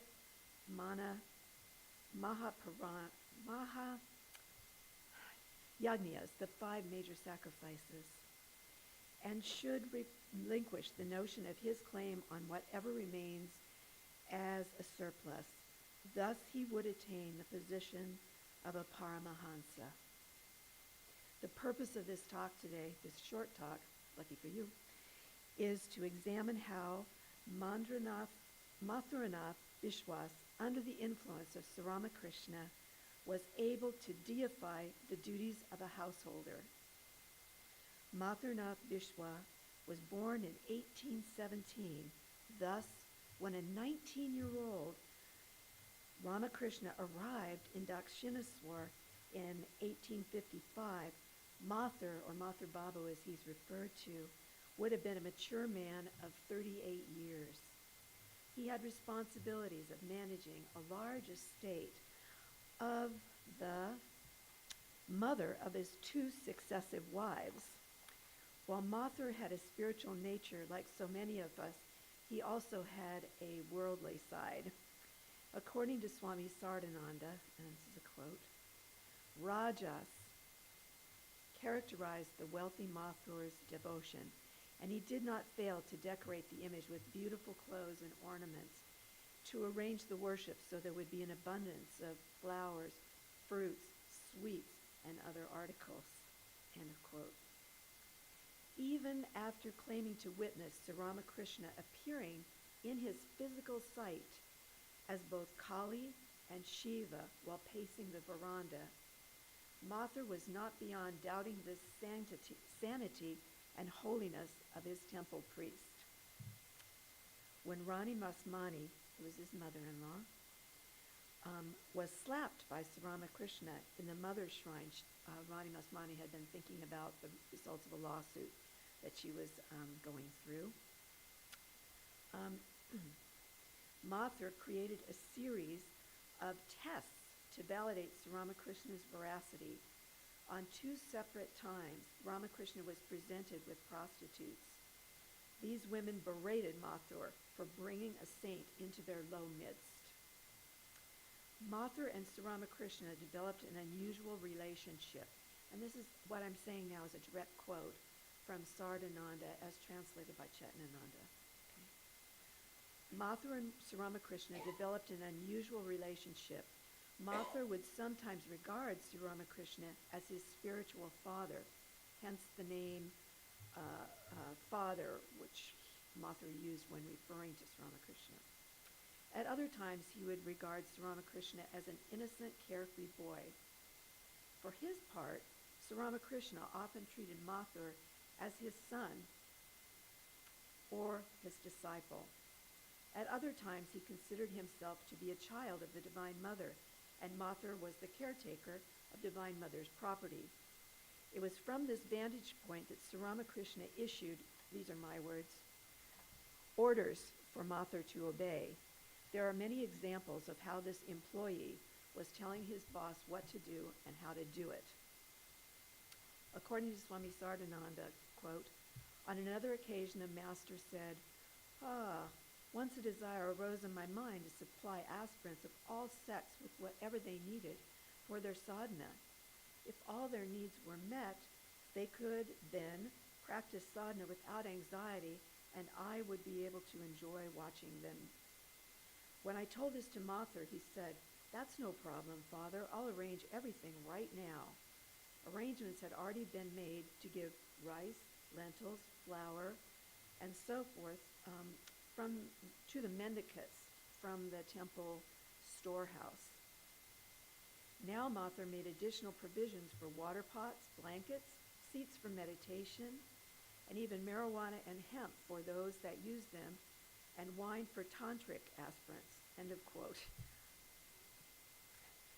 For another example, in 1868, Mathur and his second wife, Jagadamba, left on an extended pilgrimage to the holy places in northwest India. They traveled in a party of 125 persons in 4 reserved railroad cars. During an early stop in Degar, Sri Ramakrishna was overcome with compassion for the poverty of the people in the neighboring village. He demanded that Mathur give each villager 1 piece of cloth, 1 good meal, and oil for their hair, or he said their head. Mathur demurred. Father, this pilgrimage is going to cost a great deal, and there are many persons living here. If I give them what you ask, I may find myself short of money later. You wretch, Sri Ramakrishna retorted. I am not going to Varanasi. I am staying here with these people. End of quote. Mather relented and fulfilled all of the master's requests. Another final example, in 1870, Mather made arrangements for worship service in the Vaishnava saint Babaji's ashrama. This was followed by a special festival including a day-long feast. The event was prompted by Sri Ramakrishna's praise of the advanced spiritual state of this saint. So, how was Sri Ramakrishna able to change the temperament of Mathur? During the final day of Durga Puja worship, when the image was to be immersed, Mathur refused to allow the mother image to be removed from his home. Everyone in the household, this is a direct quote from Sardanand Swami, everyone in the household knew Mathur's hot-headed nature. When he became angry, he lost all sense of right and wrong. Who would be willing to incur his anger? The master was sent for. The master stroked Mathur's chest and consoled him by saying, "For the last 3 days, Mother has accepted your worship in the worship hall, but from today she will accept your worship constantly sitting in your heart." Regarding this, the master told some of us, meaning his direct monastic disciples, "Do you know why I touch a person when talking to him? My touch reduces the power of his obstinacy, and he understands the truth correctly." For 14 years, Mathur followed Sri Ramakrishna like a shadow, and as a result, a great transformation came over his life. His haughtiness and pride of wealth and learning slowly left him through the master's spiritual influence. His deep love and regard for Sri Ramakrishna gradually brought his mind to a higher state. Thank you.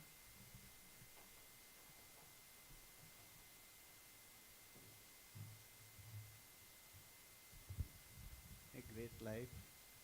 You can read more from his life. So I'm going to read about Devendra Nath Majumdar. He was born in 1844, died in 1911 when he was 67. He didn't meet Sri Ramakrishna until he was 40. And before that time, he had been searching for a guru and had not found one. And he was at a friend's house and came upon a book about Sri Chaitanya. And in that book, there was reference to Sri Ramakrishna. And in it, the writer said that the author mentioned that Paramahamsa Ramakrishna compared the Nicha and the Leela, that is, God without form and God with form, to water and ice. Devendra knew that the word Paramahamsa was a title for a person who had attained God realization, and he thought to himself, would Ramakrishna be my guide? When he left the friend's house, he ran into another friend on the street and asked him if he knew where Ramakrishna lived, and he told him he lived at Dakshinaswar. So he hurried home and left and took a boat and was on his way out to see Sri Ramakrishna. Going by boat, he was greatly agitated. As the boat approached the temple garden, Devendra saw a man with one arm in a sling standing in the garden. When the boat anchored, Devendra asked a man who was sitting on the bank of the river where Sri Ramakrishna lived. The man pointed to Sri Ramakrishna's room. Devendra went to the semicircular veranda on the west side of the master's room and looked inside. Seeing no one in the room, he waited on the porch. Soon, a plainly dressed man with one arm in a sling entered the room through another door. He was wearing slippers, and one part of his lower cloth was pulled up and thrown across his shoulder. Devendra recognized him as the man he had seen from the boat and concluded he must be the Paramahamsa. He bowed down to him, and the master told him to enter by the northern door. Noticing that Devendra left his shoes at a distance before entering the room, the master advised him to keep them on the veranda, for otherwise they might be stolen. Devendra sat down on a mat on the floor, and the master asked him, "Where do you come from?" He answered, "Calcutta." "To see the deity in this form, perhaps?" The master posed as Sri Krishna with his flute. "No, sir," said Devendra, "I have come to see you." To see me, exclaimed the master. Ah, what is there to see in me? Look, I have broken my arm. Oh, what a pain.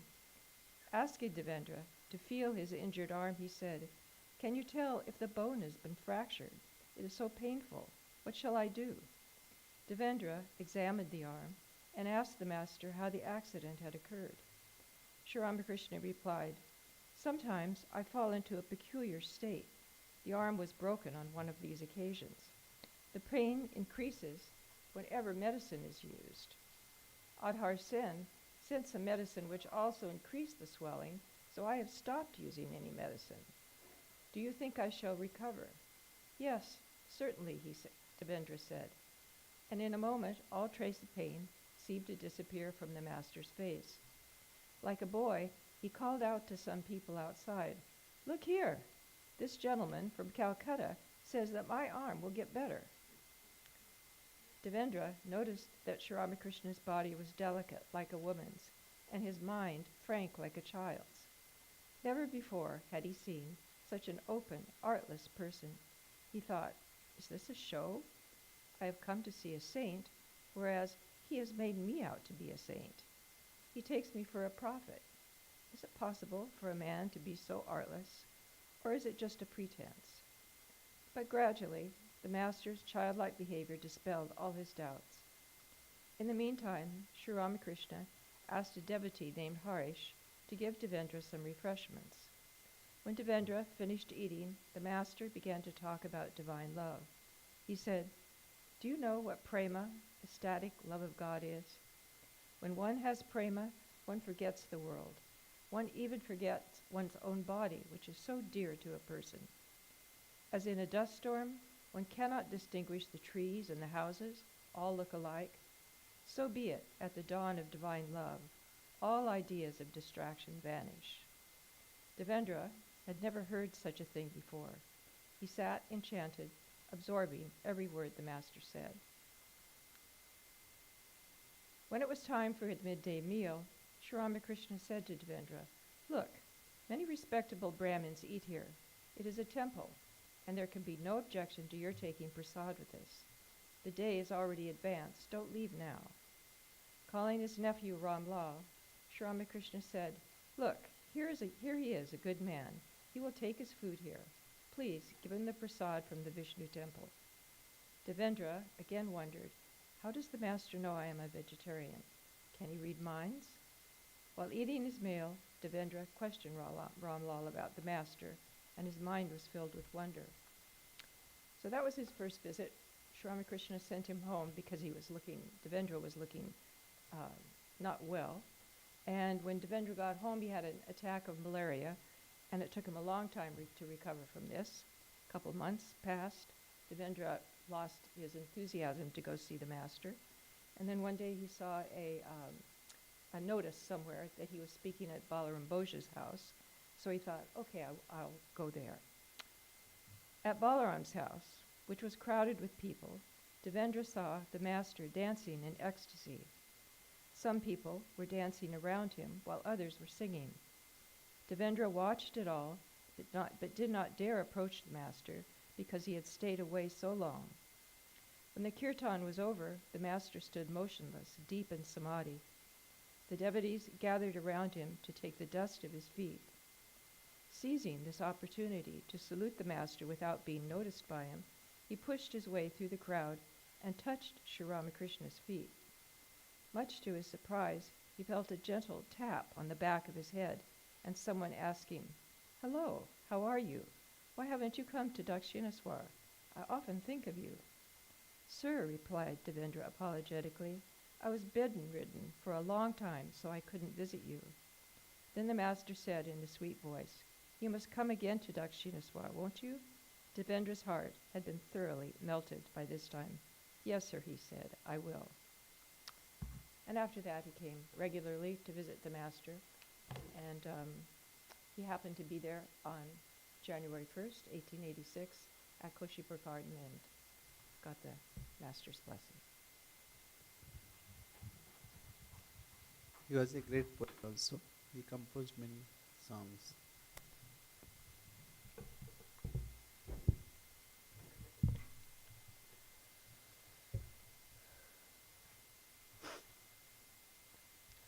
So every time we read gospel, we learn something new. Today we learned the cure for the Florida man.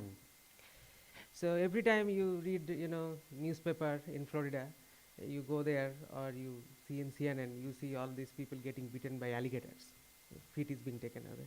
He just gave a solution today. In the beginning, Susie read that if you cover yourself with turmeric, you can save yourself from alligator bites. So who is going to tell this suggestion to the US park rangers in Everglades National Park? So they should read the gospel, right? Now, Sri Ramakrishna's life is full of, we usually think of him as a very serious person, always thinking about God, immersed, but there is also this fun side bits into him. We sing a song and we call him Tyagishwara. So this literal translation would be God of renunciates. In this case, the greatest renunciate. The oxymoron part is a married man is the greatest renunciate. So his life is full of this dichotomy.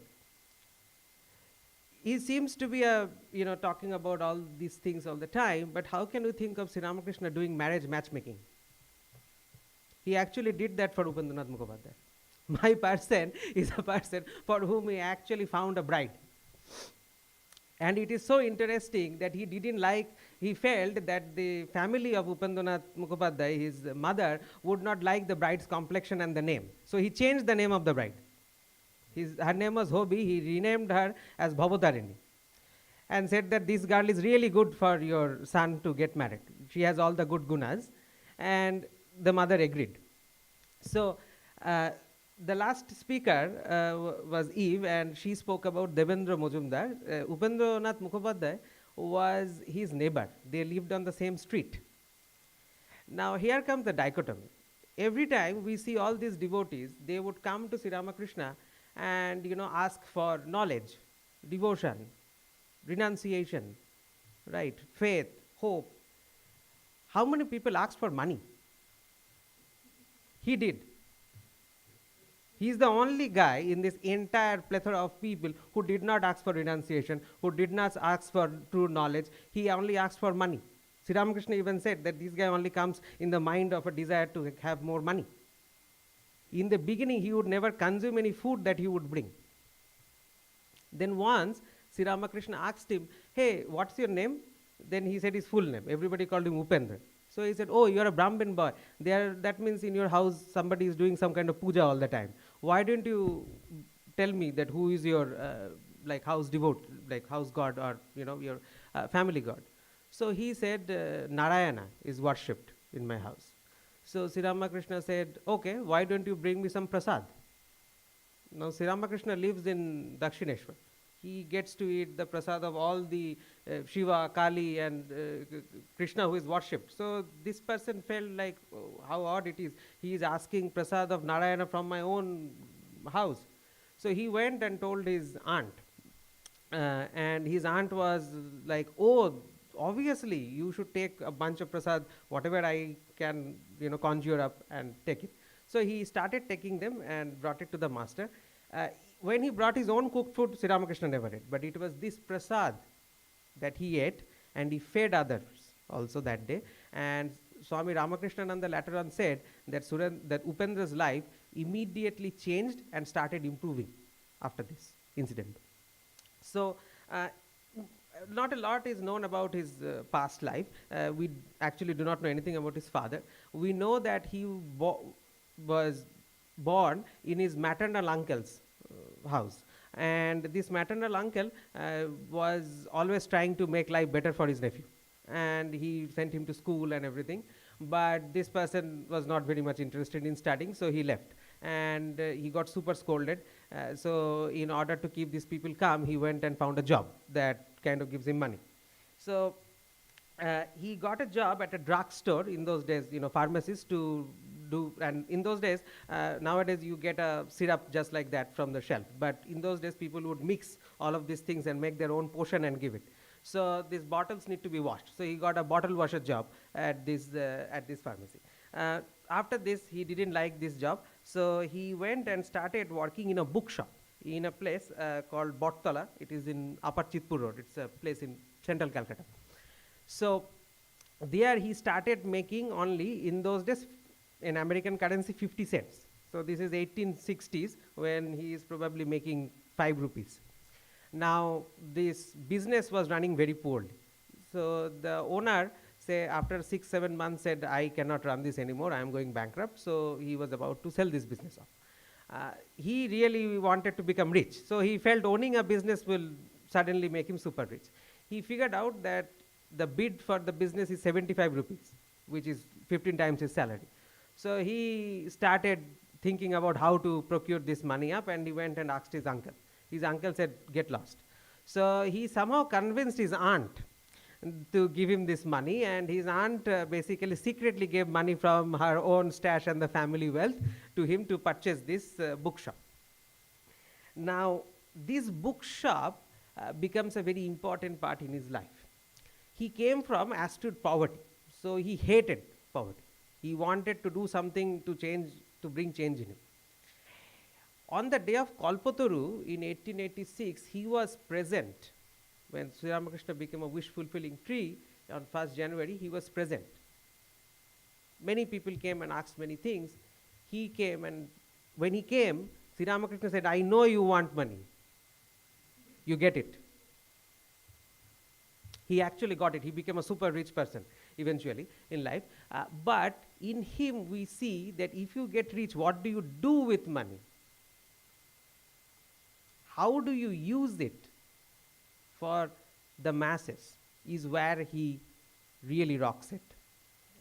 So what happened is that he, every time, he met Sri Ramakrishna for the first time in Adharlal Sen's house in Ahiritola, and he would always try to bring master something. Later on in his life, Sri Ramakrishna would visit in his area, and he would serve various things. But when he was poor, he didn't know what to give Sri Ramakrishna.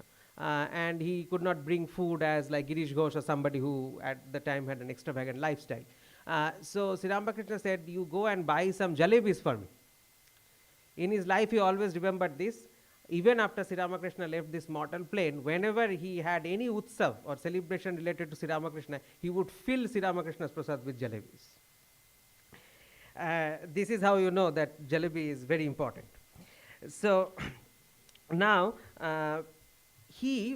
when he started this bookshop, Kolkata, see, it is the story of India as a whole, and Kolkata was the capital at that time in British India. India lost its capability of imparting and distributing knowledge. We lost all our press. We lost all our printing capabilities in 1800s. And due to successive invasions, we lost the capability of disseminating our own knowledge that was there. He was the first person who started a Bengali press in 1880s in Kolkata using his bookshop. Through him, he started publishing books. The Bengali translation of Imitation of Christ was done by Swami Vivekananda. He actually published that.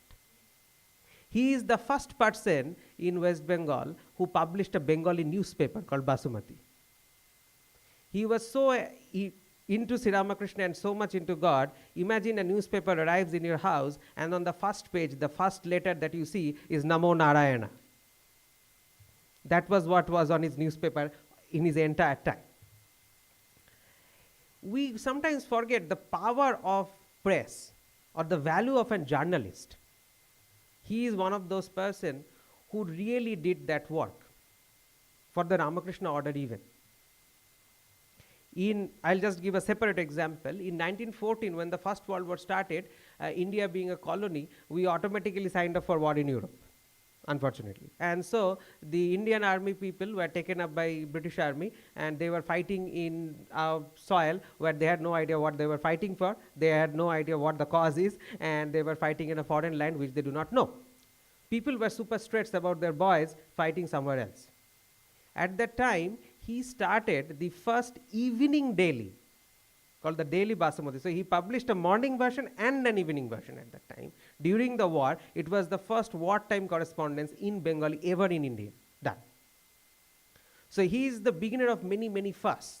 He is the person because of whom we read so much of Bengali literature. He published all the authors at that time through his press. Now, he did not only use his press for this. he also did another thing. So when Swamiji was giving talks all over the world, he was the person who was publishing about Swamiji in West Bengal. He was telling everyone what he was doing, what are the speeches he was giving. So when he arrived in Kolkata, he landed in a port called Bajbaj. It is a port on the Ganges, a distributory. And from there it was a train to a big station in central Kolkata called Sialda. The station still exists today. People thought in this cold morning in 1897, people would not arrive. But so they held up a committee to how to generate crowd. In that crowd, he said, well, I have already pasted 50,000 bills that he is arriving and about his speeches in my newspapers for the last 10 days.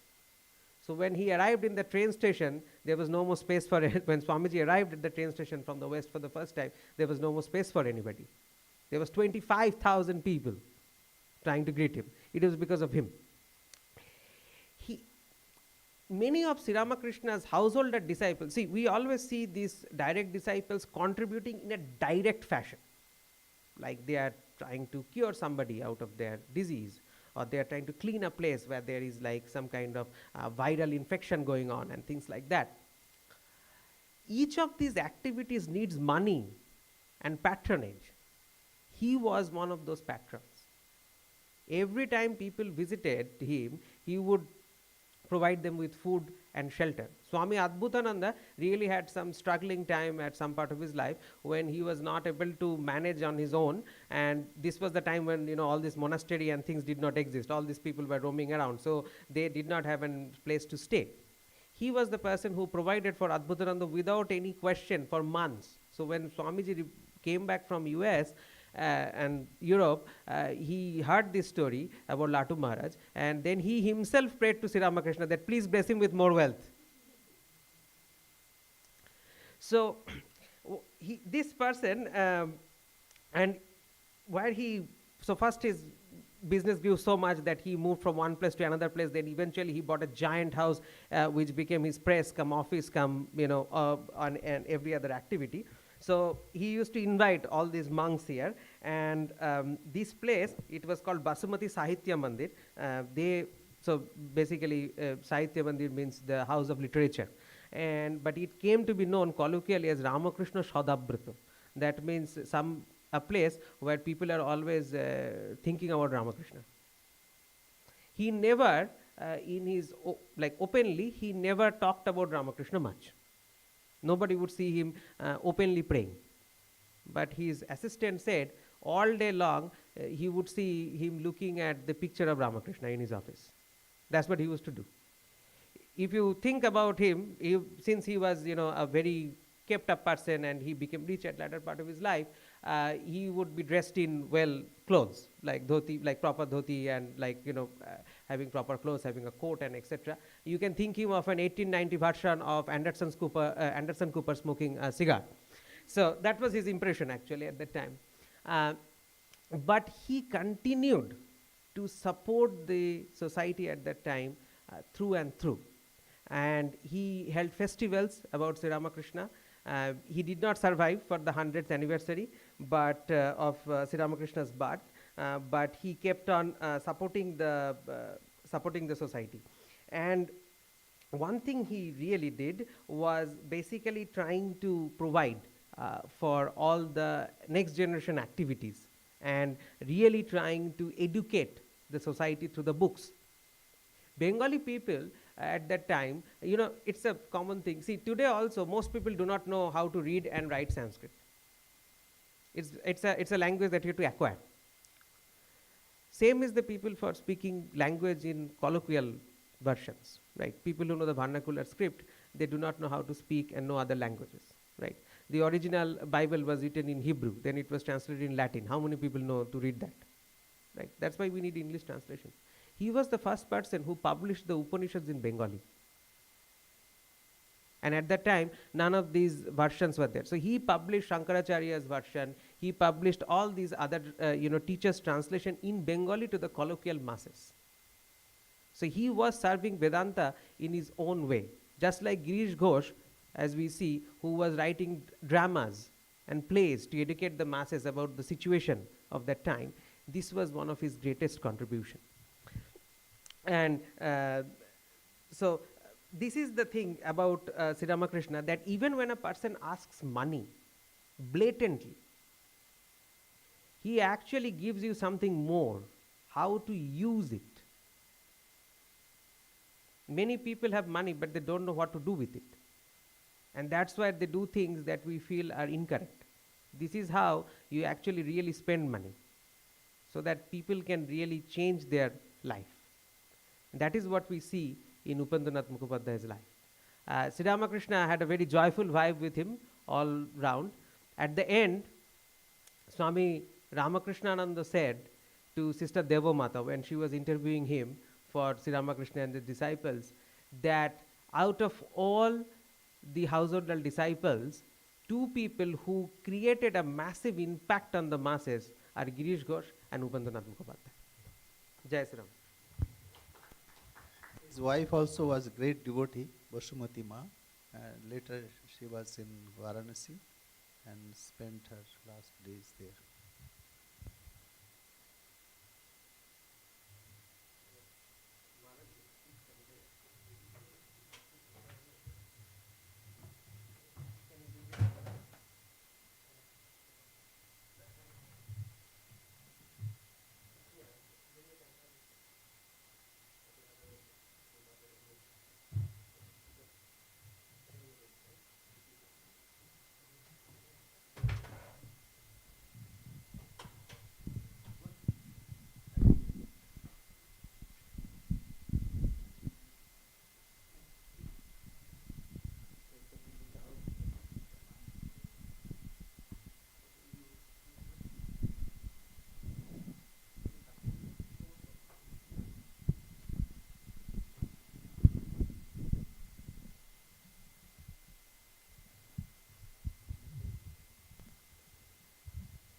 The man who tries to attempt to prove that his religion only is true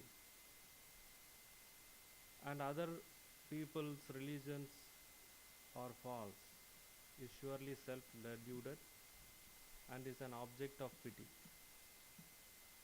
Blinded by pride, vanity, and egotism, they think themselves as special or unequal, and they are most favored by the Lord. To redeem such impious human broods and teach the harmony of religion, the Lord incarnated himself recently as Sri Ramakrishna. I often think of his counsel towards religious harmony as when he says, or when he said, bow down and kneel where others pray.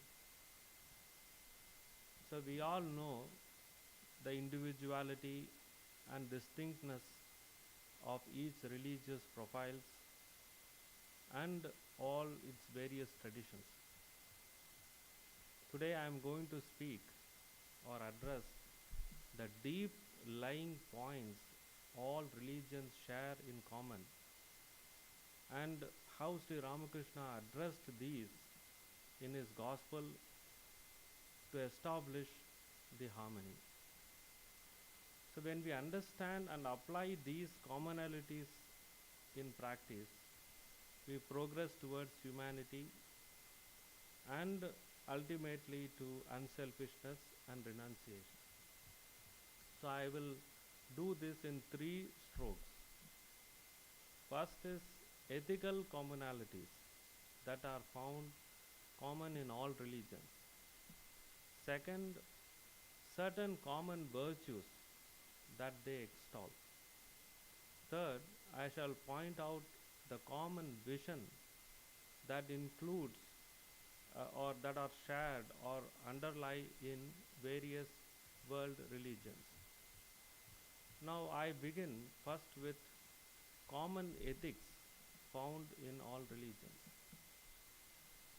There are 4 common ethics which, if not kept under control, can wreak ruin and havoc. And all four are important, but they also harbor dangers. So what are those 4? I say it as force. First is force, second is possession, third is the word we speak, fourth is passion or lust. Since considering the time constraint, so I am going to brief it. Force, I mean, is violence. Usually there will be a violence when one creature kills to eat another creature for its own sustenance. And when that is satisfied, that's the end of the matter. But with human beings, our passions aren't checked by instinct. So we have border disputes that can flare into raids, counter raids, and escalate further into blood feuds. So this resonates in Eastern religion in the concept called ahimsa or non-violence. Now Sri Ramakrishna says in a very simple words, the God laughs when 2 brothers fight each other to divide their ownership, when the whole world belongs to God. And he also says, one should always hiss at wicked people, lest they harm us, but one should never harm one. Second, in ethical category is possession. The lower animals do not hoard. We not only satiate our needs, but also try to make our heaps bigger and bigger.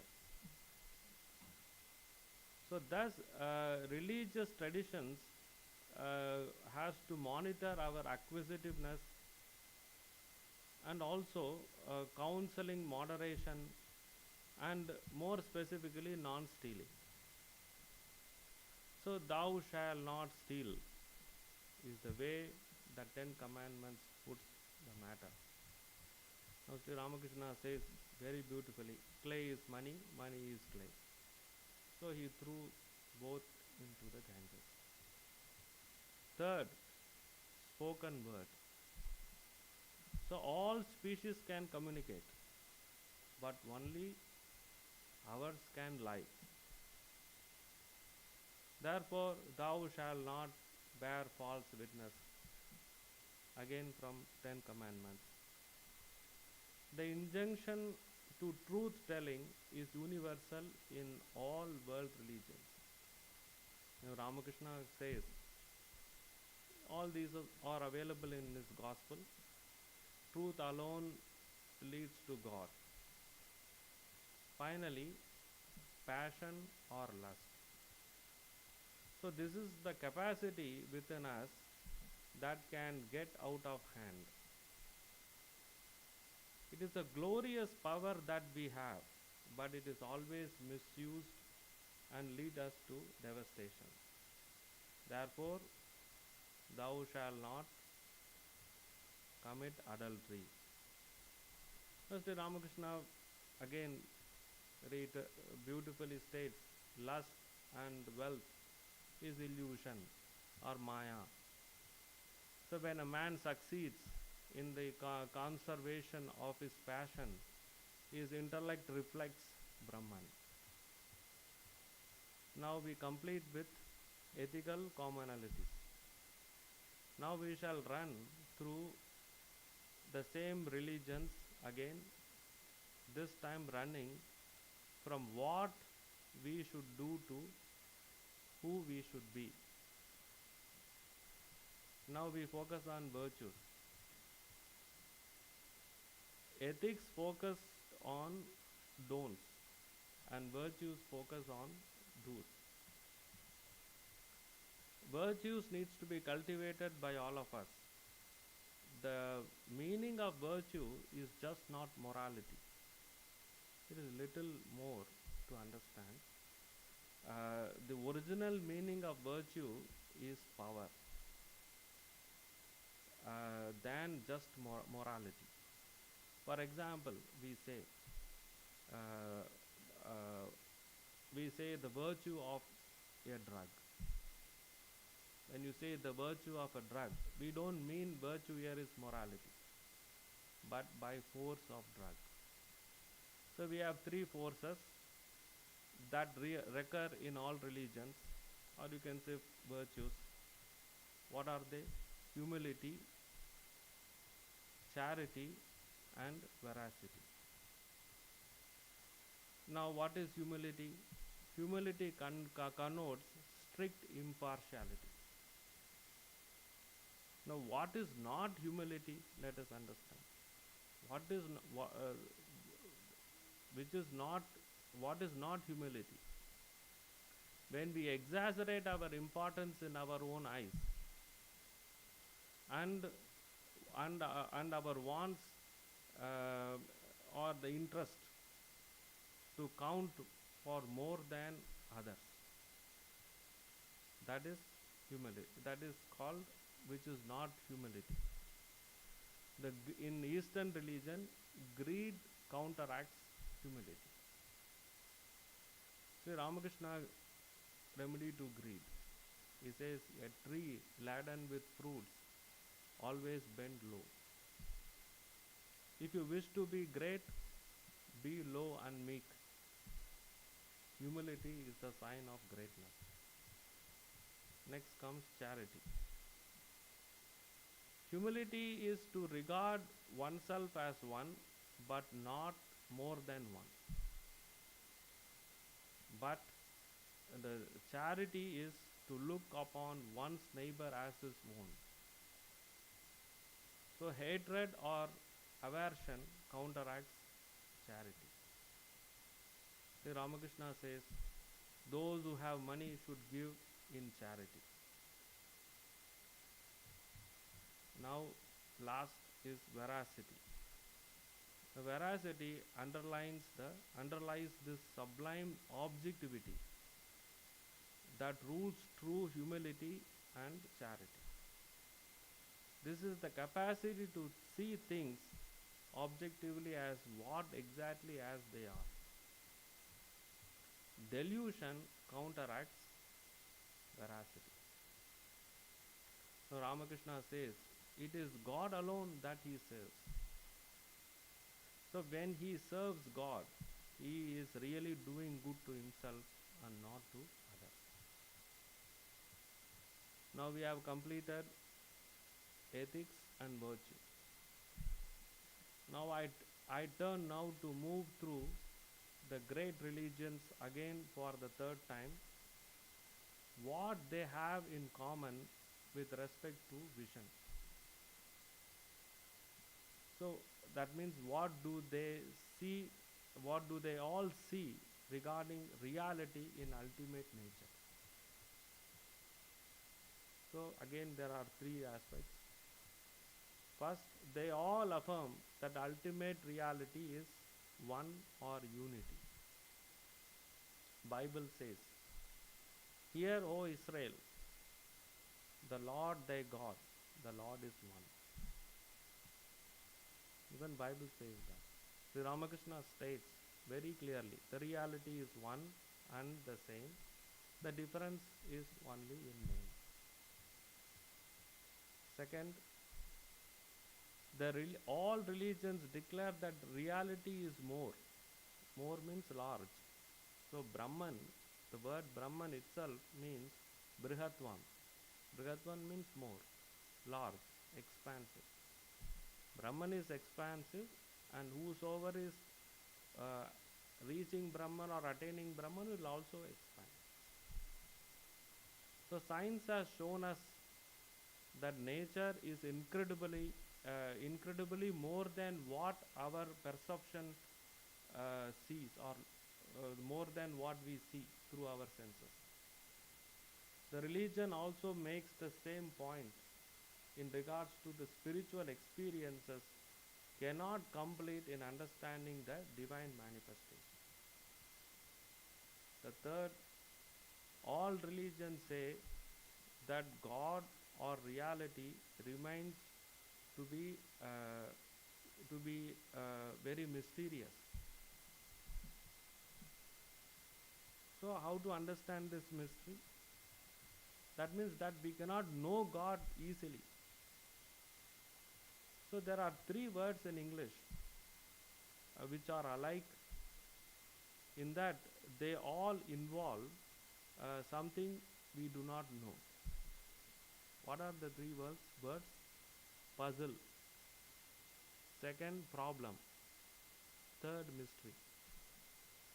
All these three words have something which we do not know. Can we say God is a puzzle? Or we say God is a problem?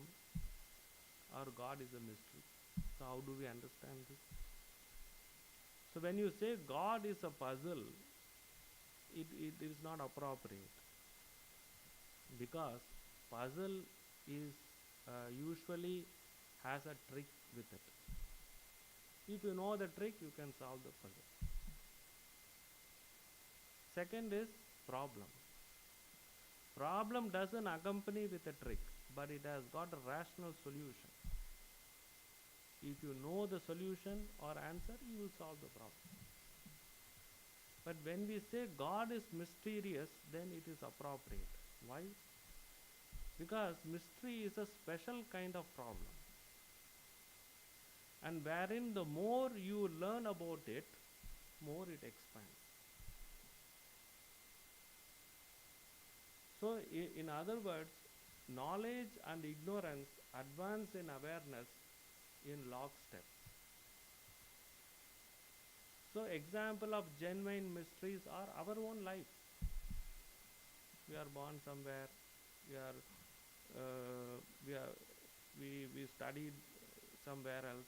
Now we are in another place. Where we will be, we don't know. It's a mystery. And one's own self in totality. And the universe in total. It's all very mysterious. And above all, God. So I conclude with these commonalities in the world's great religions augur well for their harmony in long run. It is true, of course, that on certain points the religions differ drastically from each other. Sri Ramakrishna states that these differences add luster to the global religious scene. Like the colors in the spectrum of light lends color to the physical world or physical universe. So we need to keep in mind that though these colors do indeed differ from each other, they are all alike in being, and all of them instances of light, and that light is the light of the world.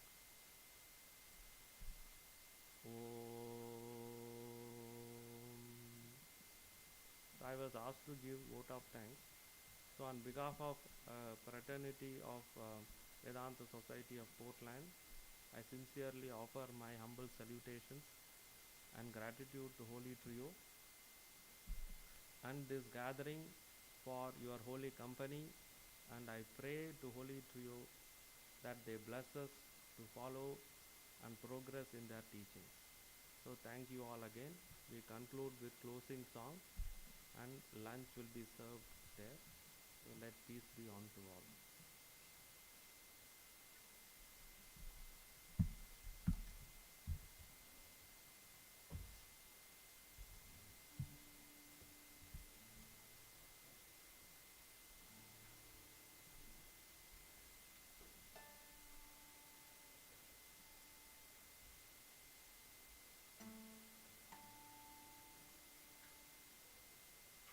Lord, make me an instrument of your peace.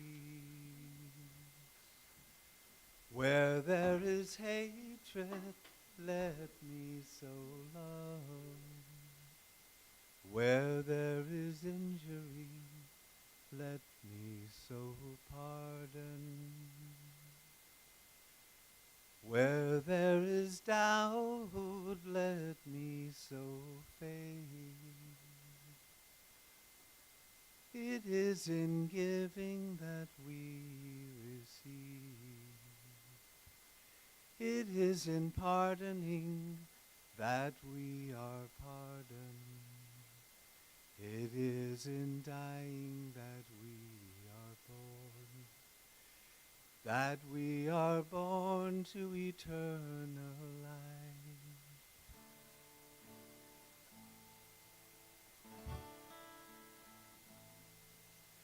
If you want your dream to be, build it slow and surely.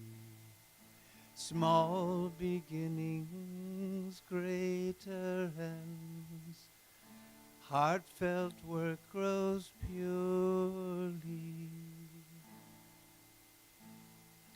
If you want to live life free, take your time, go slowly. Do few things, but do them well. Simple joys are holy. Day by day, stone by stone, build your secrets slowly. Day by day, you grow too. You'll know heaven's glory. If you want your dream to be, build it slow and surely. Small beginnings, greater ends. Heartfelt work grows purely. Day by day, stone by stone, build your secrets slowly. Day by day, you grow too. You'll know heaven's glory.